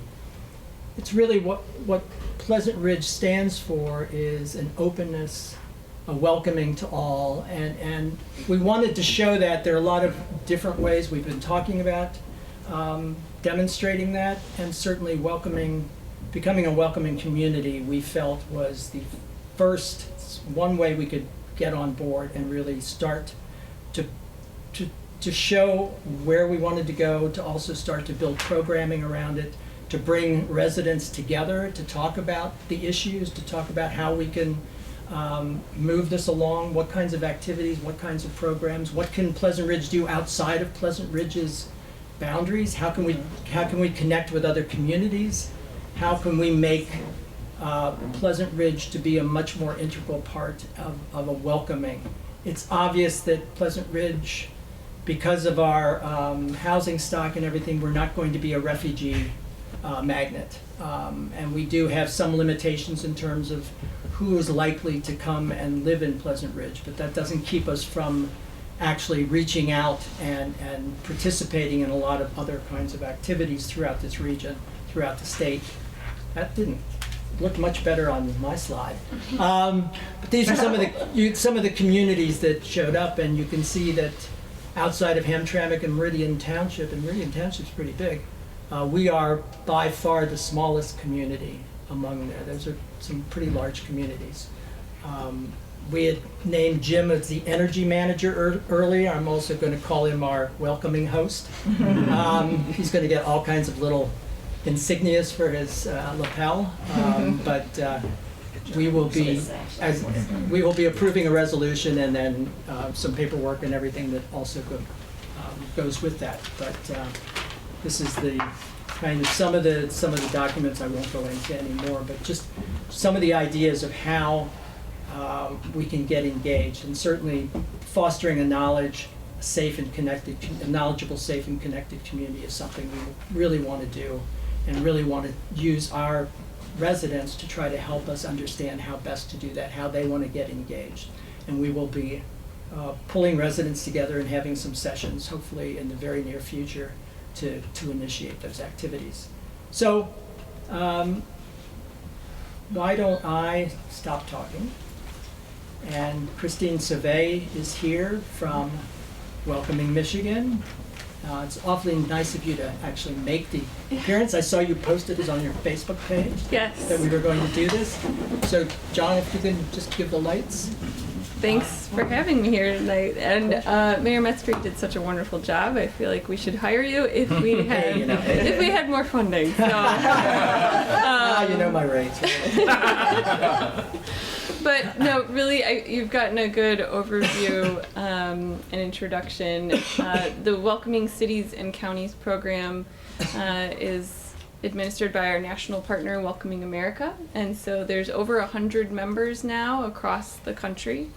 There are other small communities across the country, not very many that are this small, but there are other places that you can connect with and say, hey, what do other small communities do in this kind of situation? So that's the nice thing about the network, is that any issue that you may encounter, another community is likely to have already encountered, and you can ask questions and share tips and strategies and tactics. And so Mayor Metzger and I were already discussing some possibilities. Happy to sit down with any of the commissioners as well as city manager and residents to explore what types of programming or projects the city wants to do, given that you have limited funding, limited capacity. And what I tell communities is that in most cases, the work really to be a truly welcoming community should be integrated into projects and things that you're already doing. So just really quickly, I noticed, you have film screenings at the community center. We have a list of films that are on welcoming topics. We'd be happy to share those for screenings and coordinate some of that.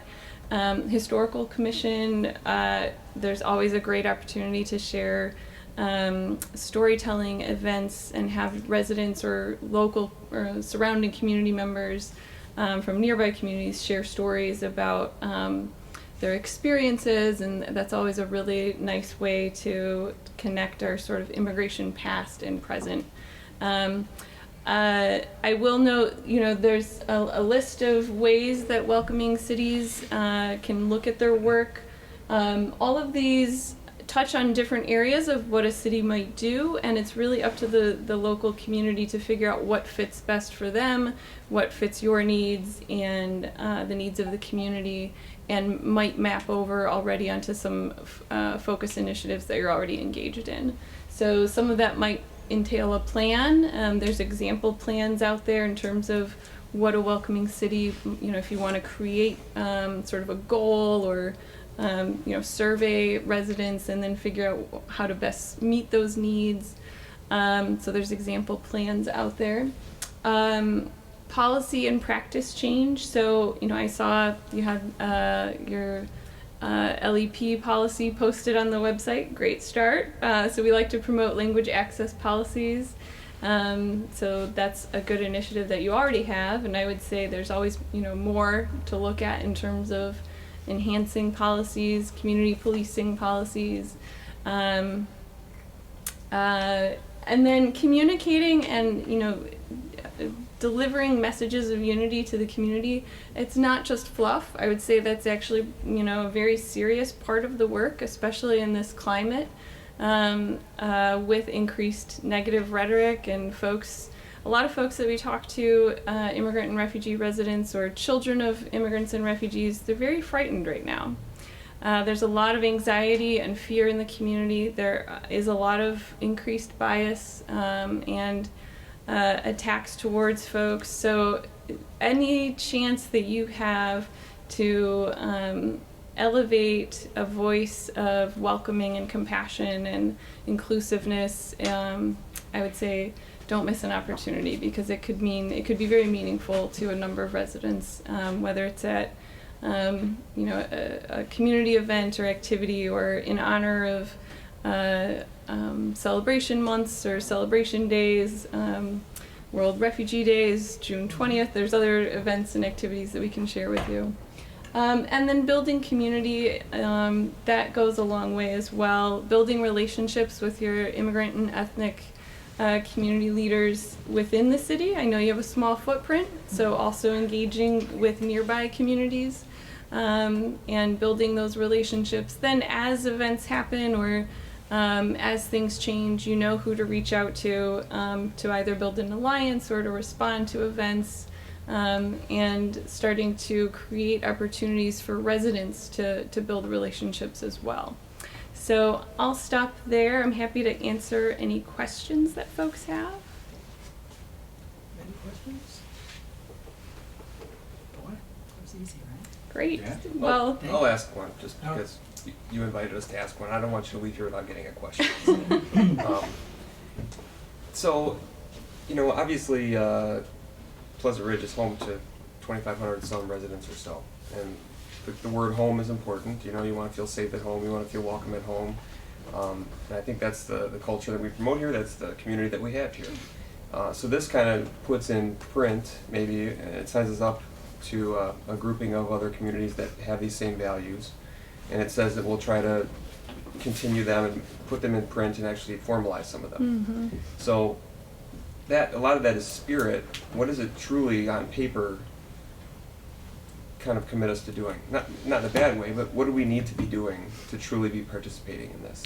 the very minimum requirements are pretty basic. It's participating in training, webinars or opportunities, participating in national. Participating? Yes, Okay. not a full-time, it's not, you're not designating one full-time staff person all the time to it.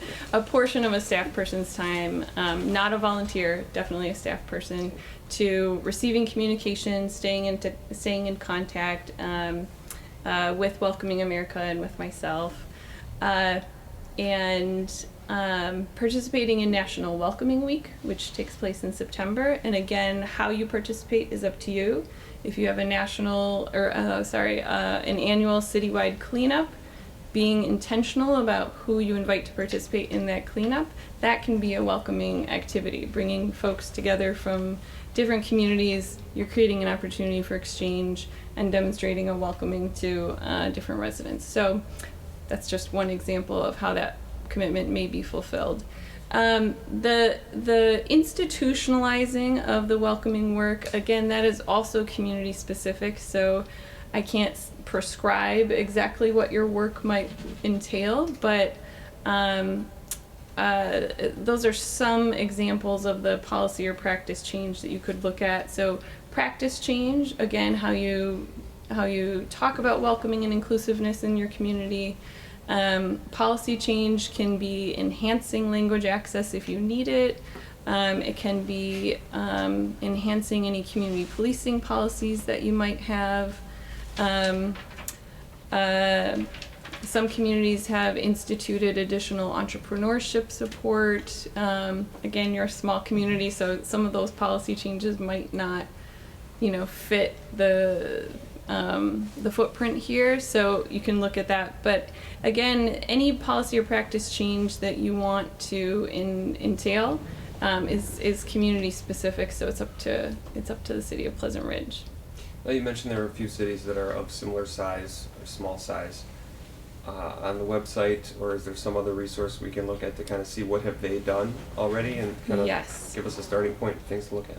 So once you join, we'll have an onboarding call with Welcoming America, and I guess you'll be our contact. And so there's a whole member network database and resource library with toolkits on communications and messaging and creating community activities that bring different entities together. There's example plans, example policies, example resources that communities post. And if you don't see the resource or policy or tool that you're looking for, they'll show you how to post, and you can ask the question. So there's a member database and an email resource group that goes with that. Okay. and you'll have myself as well as a Welcoming America staff person for the Midwest region who, anytime you have a question, we're both happy. I specialize more on the Michigan examples since I work with the 14 other communities across the state. And they'll have more, the Welcoming America staff person will have more examples from other communities around the country. So maybe some of those other smaller communities that we don't have in Michigan yet. In the last year or so, we had a new residents welcoming event. So that sounds like something we could kind of work in some changes to. Yes. Have that again. Yeah, I've seen that done by a couple other communities. Translating some of your welcome materials, and there's some creative partnerships for doing that. East Lansing partnered with a local university to help do that work. Other communities have posted things on their website for new community members. Hamtramck created a little sort of kiosk for any new resident, but also it's especially useful for any newcomer from another country. So there's ways to tailor that for newcomers who are immigrants. Excellent. Thank you. Excellent. We'll help you, Jim. Yep. Yes, go ahead. Thank you, Mayor, and thanks for that, slideshow. Sure. You did Anytime. a great job. Anytime. I think the FEF auction, Can I show slides there? I don't think I can do that. But I also want to thank Christine for coming tonight and helping us through this process. I'm always inspired by people who have dedicated their lives to serving others, and this is definitely an issue right now where people are vulnerable in this country, and it's comforting to know that there's people out there who are working hard to alleviate some of that burden on those individuals. So I appreciate all your efforts.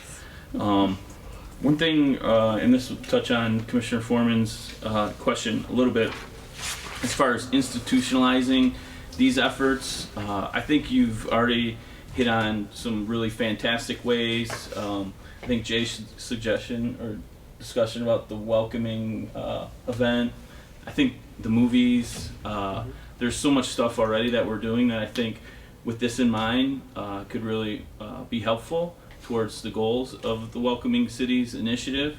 One thing that I have been interested in, and I've discussed with my colleagues and some residents, is in the spirit of institutionalizing these ideas is an actual body commission. I know other cities have human rights commissions, other bodies, similar civil rights commissions, things of that nature.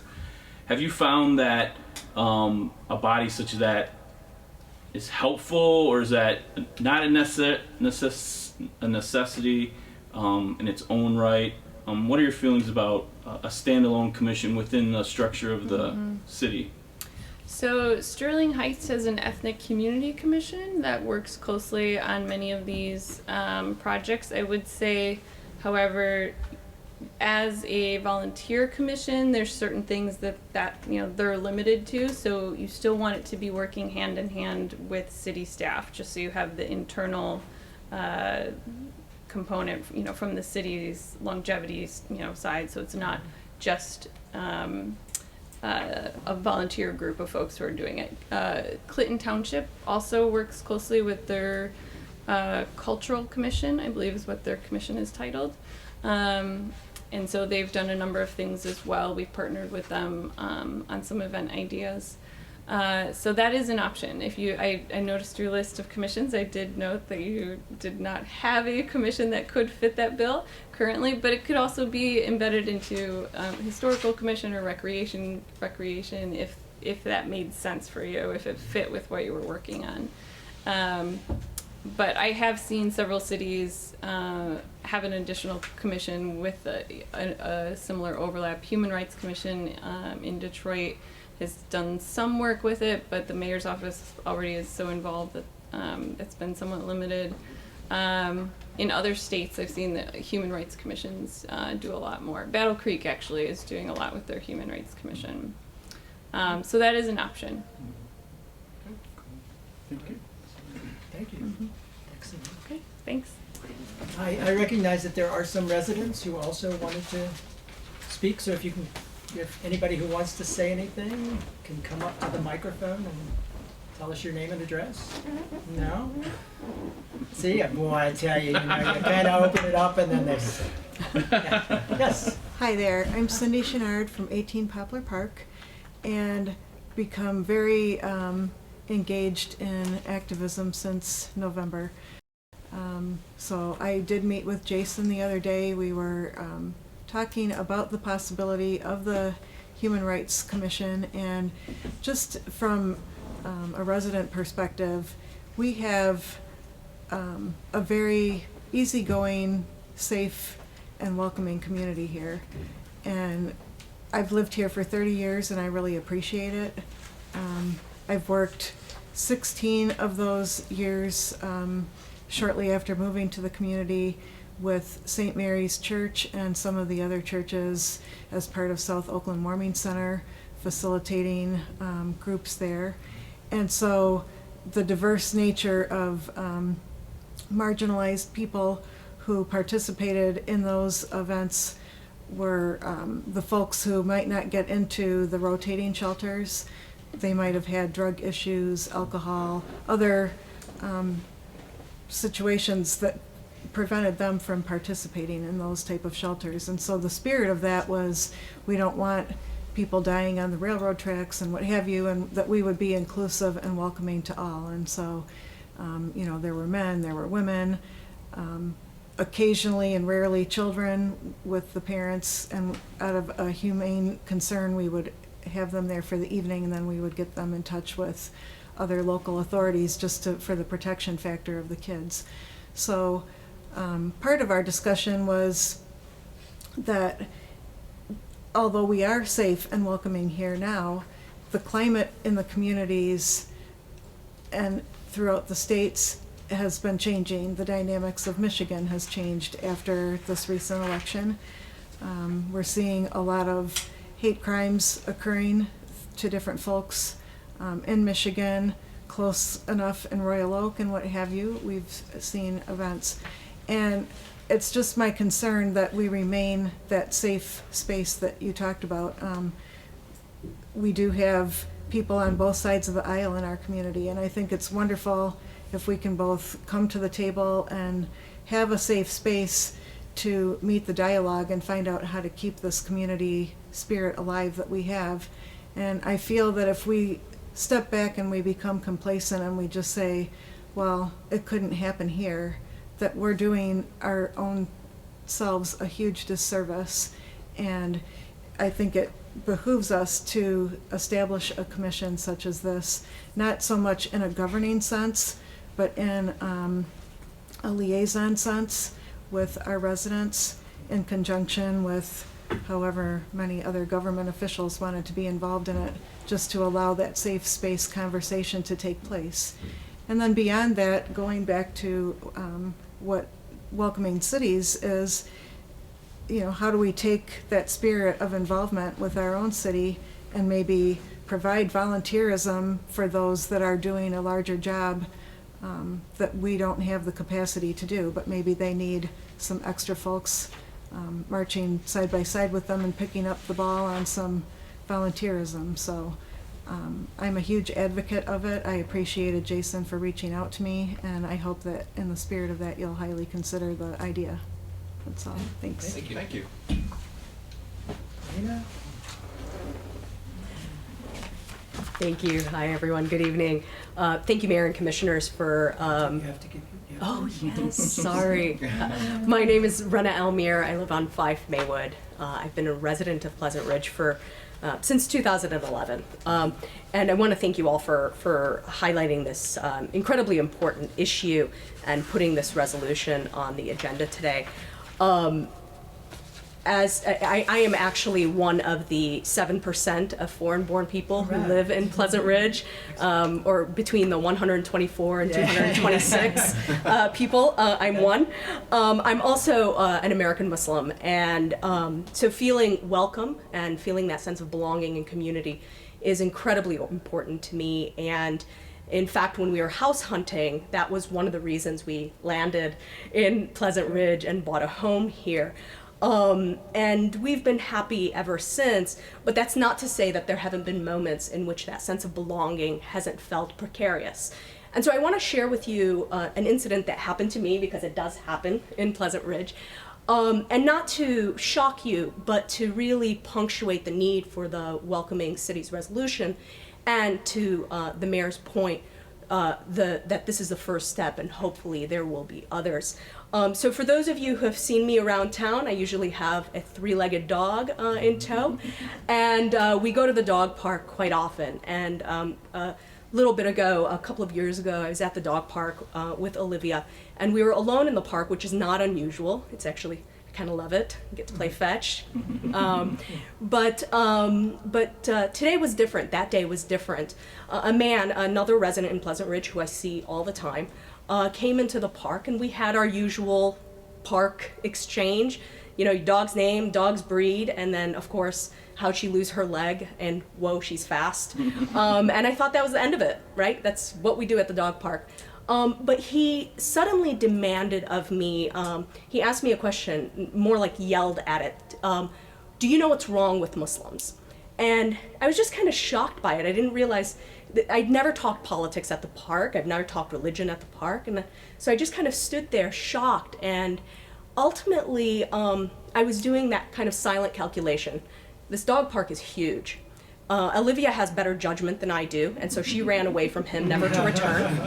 And I was just standing there, and he kept going. And I'd heard all his arguments before.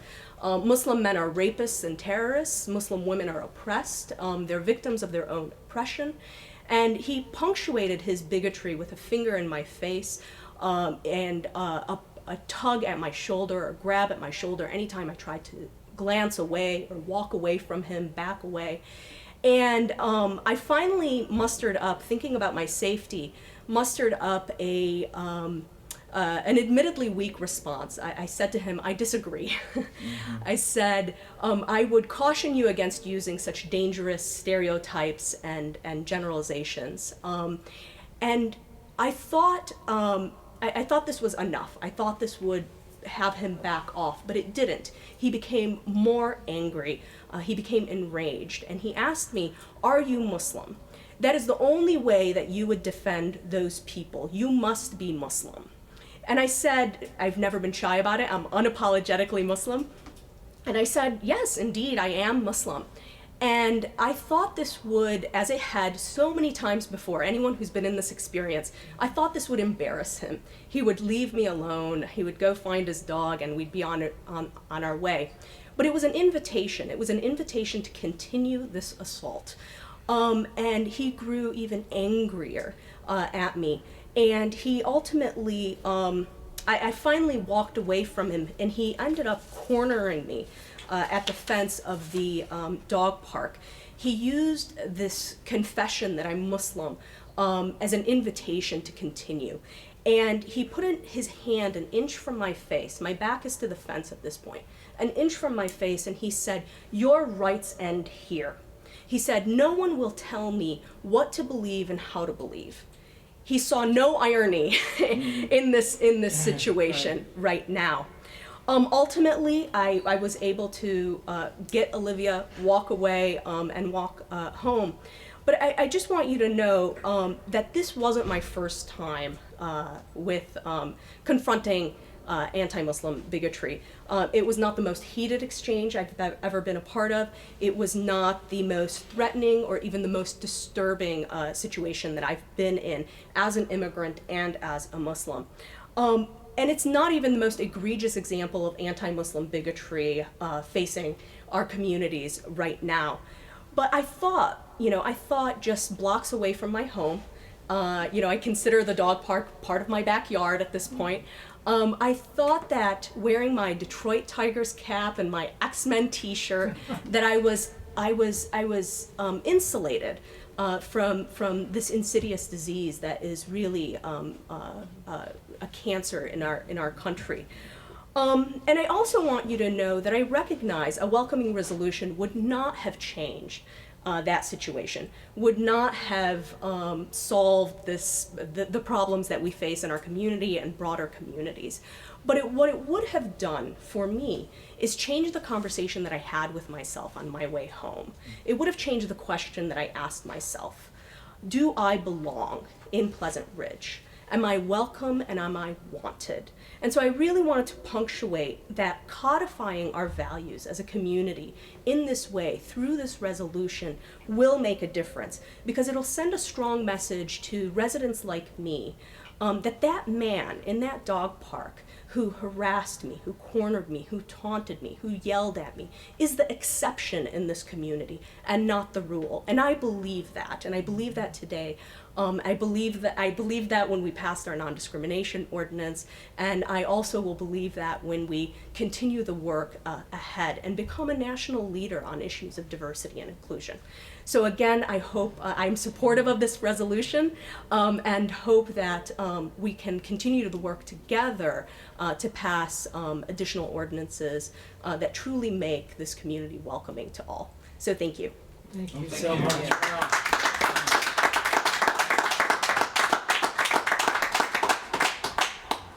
Boy, if that doesn't get us to do this resolution. Yes, sir. Please. Approach just on that.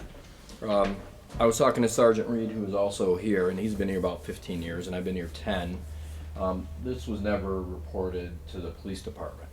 And if it happens again, I hope it doesn't, but I want to let everybody know that there are laws on the books that we can prosecute people for that. And I would encourage you in the future, or anybody else that feels that way, or maybe they're afraid to, that it's ethnic intimidation was the laws that were passed, and it's just for that particular reason. So you don't have to feel that way. So I would encourage that. We would prosecute that person fully. I wish we would have been made aware of that when it happened, and know that this police department will not, and based on what you want, that we won't tolerate that or stand for that. So please come forward, and if that happens, or let us know. Okay? Thank you. Thank you, Chief. Is there anyone else? I mean, it's a tough act to follow, so I don't know if, no? All right, then what I'd like to do is read the resolution, and then we'll have the vote. This is a resolution to affirm Pleasant Ridge as a welcoming city. Whereas the city of Pleasant Ridge believes in the innate dignity of all people, and whereas the city of Pleasant Ridge acknowledges, honors, and values our immigrant and migrant roots, and whereas the city of Pleasant Ridge celebrates diversity and recognizes that invaluable contributions to our social, religious, cultural, and economic landscape have come from immigrants from a wide variety of ethnic and religious backgrounds, and whereas the city of Pleasant Ridge and Southeast Michigan as a whole has long been home to immigrants and migrants from around the world who come seeking opportunity, stability, prosperity, and a better life for their families. And whereas the city of Pleasant Ridge has long been recognized as a hospitable and welcoming place where the contributions of all are celebrated and valued. And whereas, as evidenced by our publicly supported human rights ordinance, the city of Pleasant Ridge is committed to being a diverse and inclusive city. And whereas recent events on the national stage demand that people and communities of conscience speak out in defense of and reaffirm their commitment to this most basic American value. And whereas the city of Pleasant Ridge will continue to provide a neighborly and welcoming atmosphere of respect and acceptance to all, regardless of national origin, religion, or sexual orientation. And whereas by joining the Welcoming Cities Initiative, the city of Pleasant Ridge commits to institutionalizing welcoming efforts through the adoption of practices that promote inclusion within local government and the broader community. Now therefore be it resolved by the Pleasant Ridge City Commission that the city of Pleasant Ridge is affirmed as a place where all foreign-born and native-born Americans can live together, share in each other's customs and ideals, and appreciate and promote cultural diversity. I ask for a motion to approve the resolution. You're on, Jason? Your Honor, I move that resolution regarding the City of Pleasant Ridge participation in the Welcoming Cities program be approved. Is there a support? I second. Any discussion? May we have a vote, please? Commissioner Krzyjak? Yes. Commissioner Perry? Yes. Commissioner Foreman? Yes. Commissioner Scott? Yes. Mayor Metzger? Motion is unanimously approved. Thank you so much.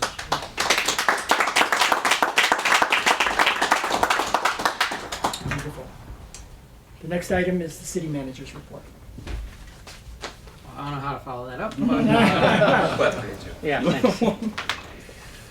Loose brush pickup. We were going to do a special loose brush pickup tomorrow. We're putting the kibosh on that since we can't find the loose brush anymore. The good news is our regularly scheduled loose brush pickup is next Monday. Hopefully we get some snow melt and we can find it on Monday. And if we can't, then we'll reschedule again. Check the Facebook page, check the website. We'll keep you updated. Last month we talked about the Fab Cab transit circulator program that we're looking at starting in partnership with the City of Detroit, with Ferndale, with Royal Oak. I'm glad to say that Royal Oak is very interested in and is probably coming on board for that. We had another meeting to hammer out some of the logistical details and finding vehicles. SMART was in that meeting and might be providing some very good resources for us. So things are proceeding. The next step will be to do an interlocal governmental agreement, much like we did for the building services, that would memorialize the relationship among the communities. Greg Need has had a look at that. We have some comments, so we're working that out. Ideally, we'll bring that back to you in April for approval, but still looking for a May or June launch for this service. So that's exciting. Yes. DTE, I think we're mostly back, with the exception of some unfortunate residents in Oakland Park and Oxford who have a micro circuit there. There's about 10 houses down.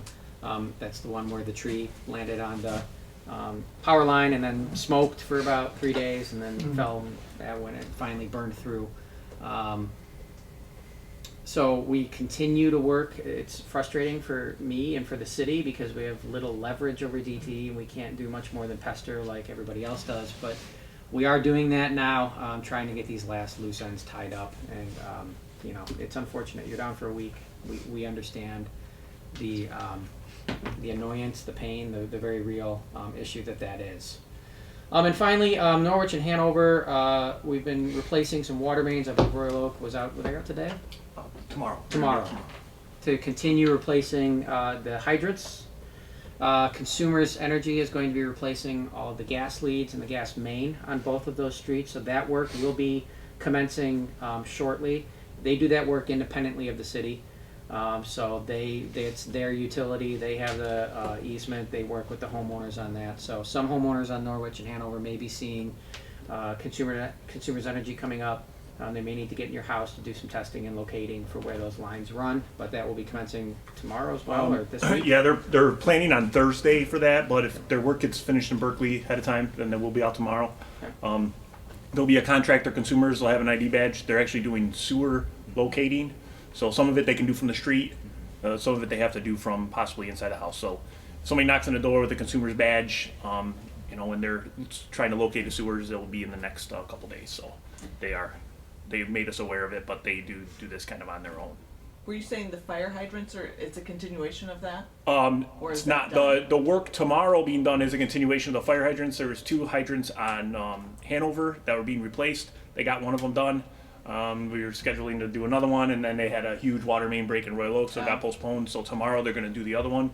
Norwich will be a couple weeks out for those replacements. They had to order different hydrants because they need a shorter stem on them because of the way they're placed in the ground in the water main. So that'll be coming up. Groundwater. Yes. So tomorrow from 10 to 2, Hanover will be without water, in a section of Oakdale from Hanover to Cambridge will be without water, and anybody on any of those adjacent streets may see some discoloration in the water. It's basically a pressure fluctuation in the pipe, knocks sediment off the inside of the pipes, gets in the water. Little rust particles basically get in the water. You just go in your lowest part of your house, run the water for 10, 15, 20 minutes till it goes away, and you'll be good to go. So it could last a couple of days. You might get it clear, and then all of a sudden, you get another little patch of it. It's just about how much water actually people are using on the street and how that happens. So it's just unfortunately one of the growing pains of construction. We try to get the new hydrants in because the one that they pulled out, one of them they pulled out of Norwich is like 1898. So I kind of called them over. It's like, do you want it? Like, you really can't use it for anything. So we just usually put it in the scrap pile. They can't even use it for parts anymore. It still works, but it's just, yeah. So you can see how old some of them are. And you know, it's one of those things. They're not used a lot, but they really just, they work still. But it's good to have them replaced with the new ones with the quick connects for the fire department. So. Does the historical commission have any interest in that? No, there's a lot of those. So Put it outside. we have a couple in the dog park already. So and we tried to not to put too many in the dog park because then people think they're real, and that's all we need is the fire department to go and try to hook up to one of them. And Quick question, you mentioned the gas lead replacements. Is that kind of like what happened on Cambridge where they were busting up the sidewalk? Yes. So, Yep, and you may have noticed last year if you were riding or walking your bike through Ferndale when they were repaving their streets, Consumers was doing that as well. They did that on Oxford. So that's Consumers' new MO. After they had a couple of those unfortunate incidents a while ago now, whenever there's a big public works project, they like to coordinate and do the gas main and lead replacement at the same time. And then when that happened on Cambridge, I think they replaced the concrete. Will that That's right, happen yeah. again? If they have to tear up sidewalks, if they have to tear up concrete, they're responsible for restoration. Okay, thank you. Although with us starting our project so early this year, it may be difficult to tell who's responsible for what, but yeah, residents will get some new sidewalks out of it. Okay.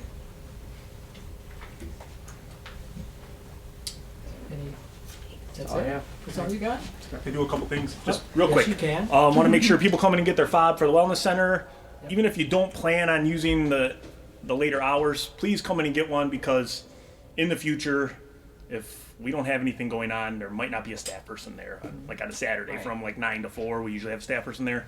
We might end up, saying, oh, they're only here from 10 to 2 or something like that. So please come and get your fob for that. We have given out 251 in 14, 15 days. So in the beginning, there was a little hiccup with the schedule, and some people were having an issue. That's been resolved. Actually, Commissioner Foreman called me on a Saturday night, or sent me a text on Saturday nights, and he wasn't able to get in. You I was able responded to, in like 1 minute. yeah, I was able to get on my computer. I was actually in the car. I was able to get on my computer in the car and fix the problem, and he was in within 2 minutes. So, and actually, when he scanned his card, I wasn't driving. No. When he scanned his card on the fob system, it popped up. It popped up on my laptop that he entered the building while I was in my car. So it is. You can get it anywhere. That's the benefit. One benefit of the system. So, just. And those come will get be those. used for the pool as well? Or no? Will they be used for checking? Yeah, possibly. We're working. The issue with that is that like the pool has the guest passes that belong to a family, a household, and we're trying to get that. That works. That system works differently, but we'll have. We're working on it. So. Okay. Lastly, the new flooring in the wellness center and the small room is scheduled for the end of March. Now I say that scheduled because the flooring actually comes on these giant pallets. They're about 4,000 pounds a piece because the rubber flooring is 3/8 inch thick, very heavy, 4x4. And right now on the East Coast, they're experiencing some delays in shipping. Yeah. So I just got an email from them today saying it could be delayed a week. So stay tuned. Look, check the website. Signs at the Wellness Center. We are going to shut down for 3 days to do that. It's going to be a Wednesday, Thursday, and Friday. So either the 29th, 30th, and 31st, or the next week, the 5th, 6th, and 7th, I think it is, of April. So it'll be one of those days depending on when that shipment hits. So just. Is there glue involved? What's that? Is there glue? There is no glue involved. They have two products. One's a rolled in place. It comes down these giant rolls, and they roll it out and glue it down. Or they have big tiles. We went for the tiles. They're a nicer product, and they just set down. And I was just asking, you got FEF on the 31st. You don't want to stink the people. yeah, no, I've already talked to FEF about it. They should be all set. The tiles, there could be a small like rubber residual smell. It's in the small room, and they don't really need that, so it shouldn't be a problem. That'll give the MC something to talk about. Right. So, sounds like fun. That's a busy week for us because we have FEF on the Friday night. We have the pancake brunch on Saturday, that's we right. have the flooring going in, we have Wow. the special city commission meeting, so. Yeah. On Sunday, I leave for a cruise. Good. Still So, respond to text, right? right, no, I will not respond to text. No, so if our fobs aren't working. If your fobs aren't working, Shawnee can help. So just look for look for that when we're closed on Facebook or the website. Quick question. Fobs for people under 18? Yes Oh, or I'm no? just I 16 forget. years old. Okay. Wellness Center rules are 16, so you can they can come in and get them. So that's one of the reasons why we ask for your birthday, because the system, if you put somebody that's 15 in there, it will not allow them in. So we need that's why we collect the information from you. Cool. Okay. Thank you. Thank Thanks. One last question from me. Yeah. How many of those banners, or fancy new banners, did we lose? Uh, Any idea? in the hurricane force Did we winds, find any of them? I believe 4, Oh. and we have Really? 3. Wow. Oh, cool. So we're only down one banner. That's One of good. them is kind of half hanging on, but it's still there. Okay. So yeah, we're working on that. Been in contact with the contractor who installed those to repair those and get those back up. Okay. So I guess that was a good test. Yeah. There you go. Any other questions for Jim? Okay, we'll move on to our last section, other business.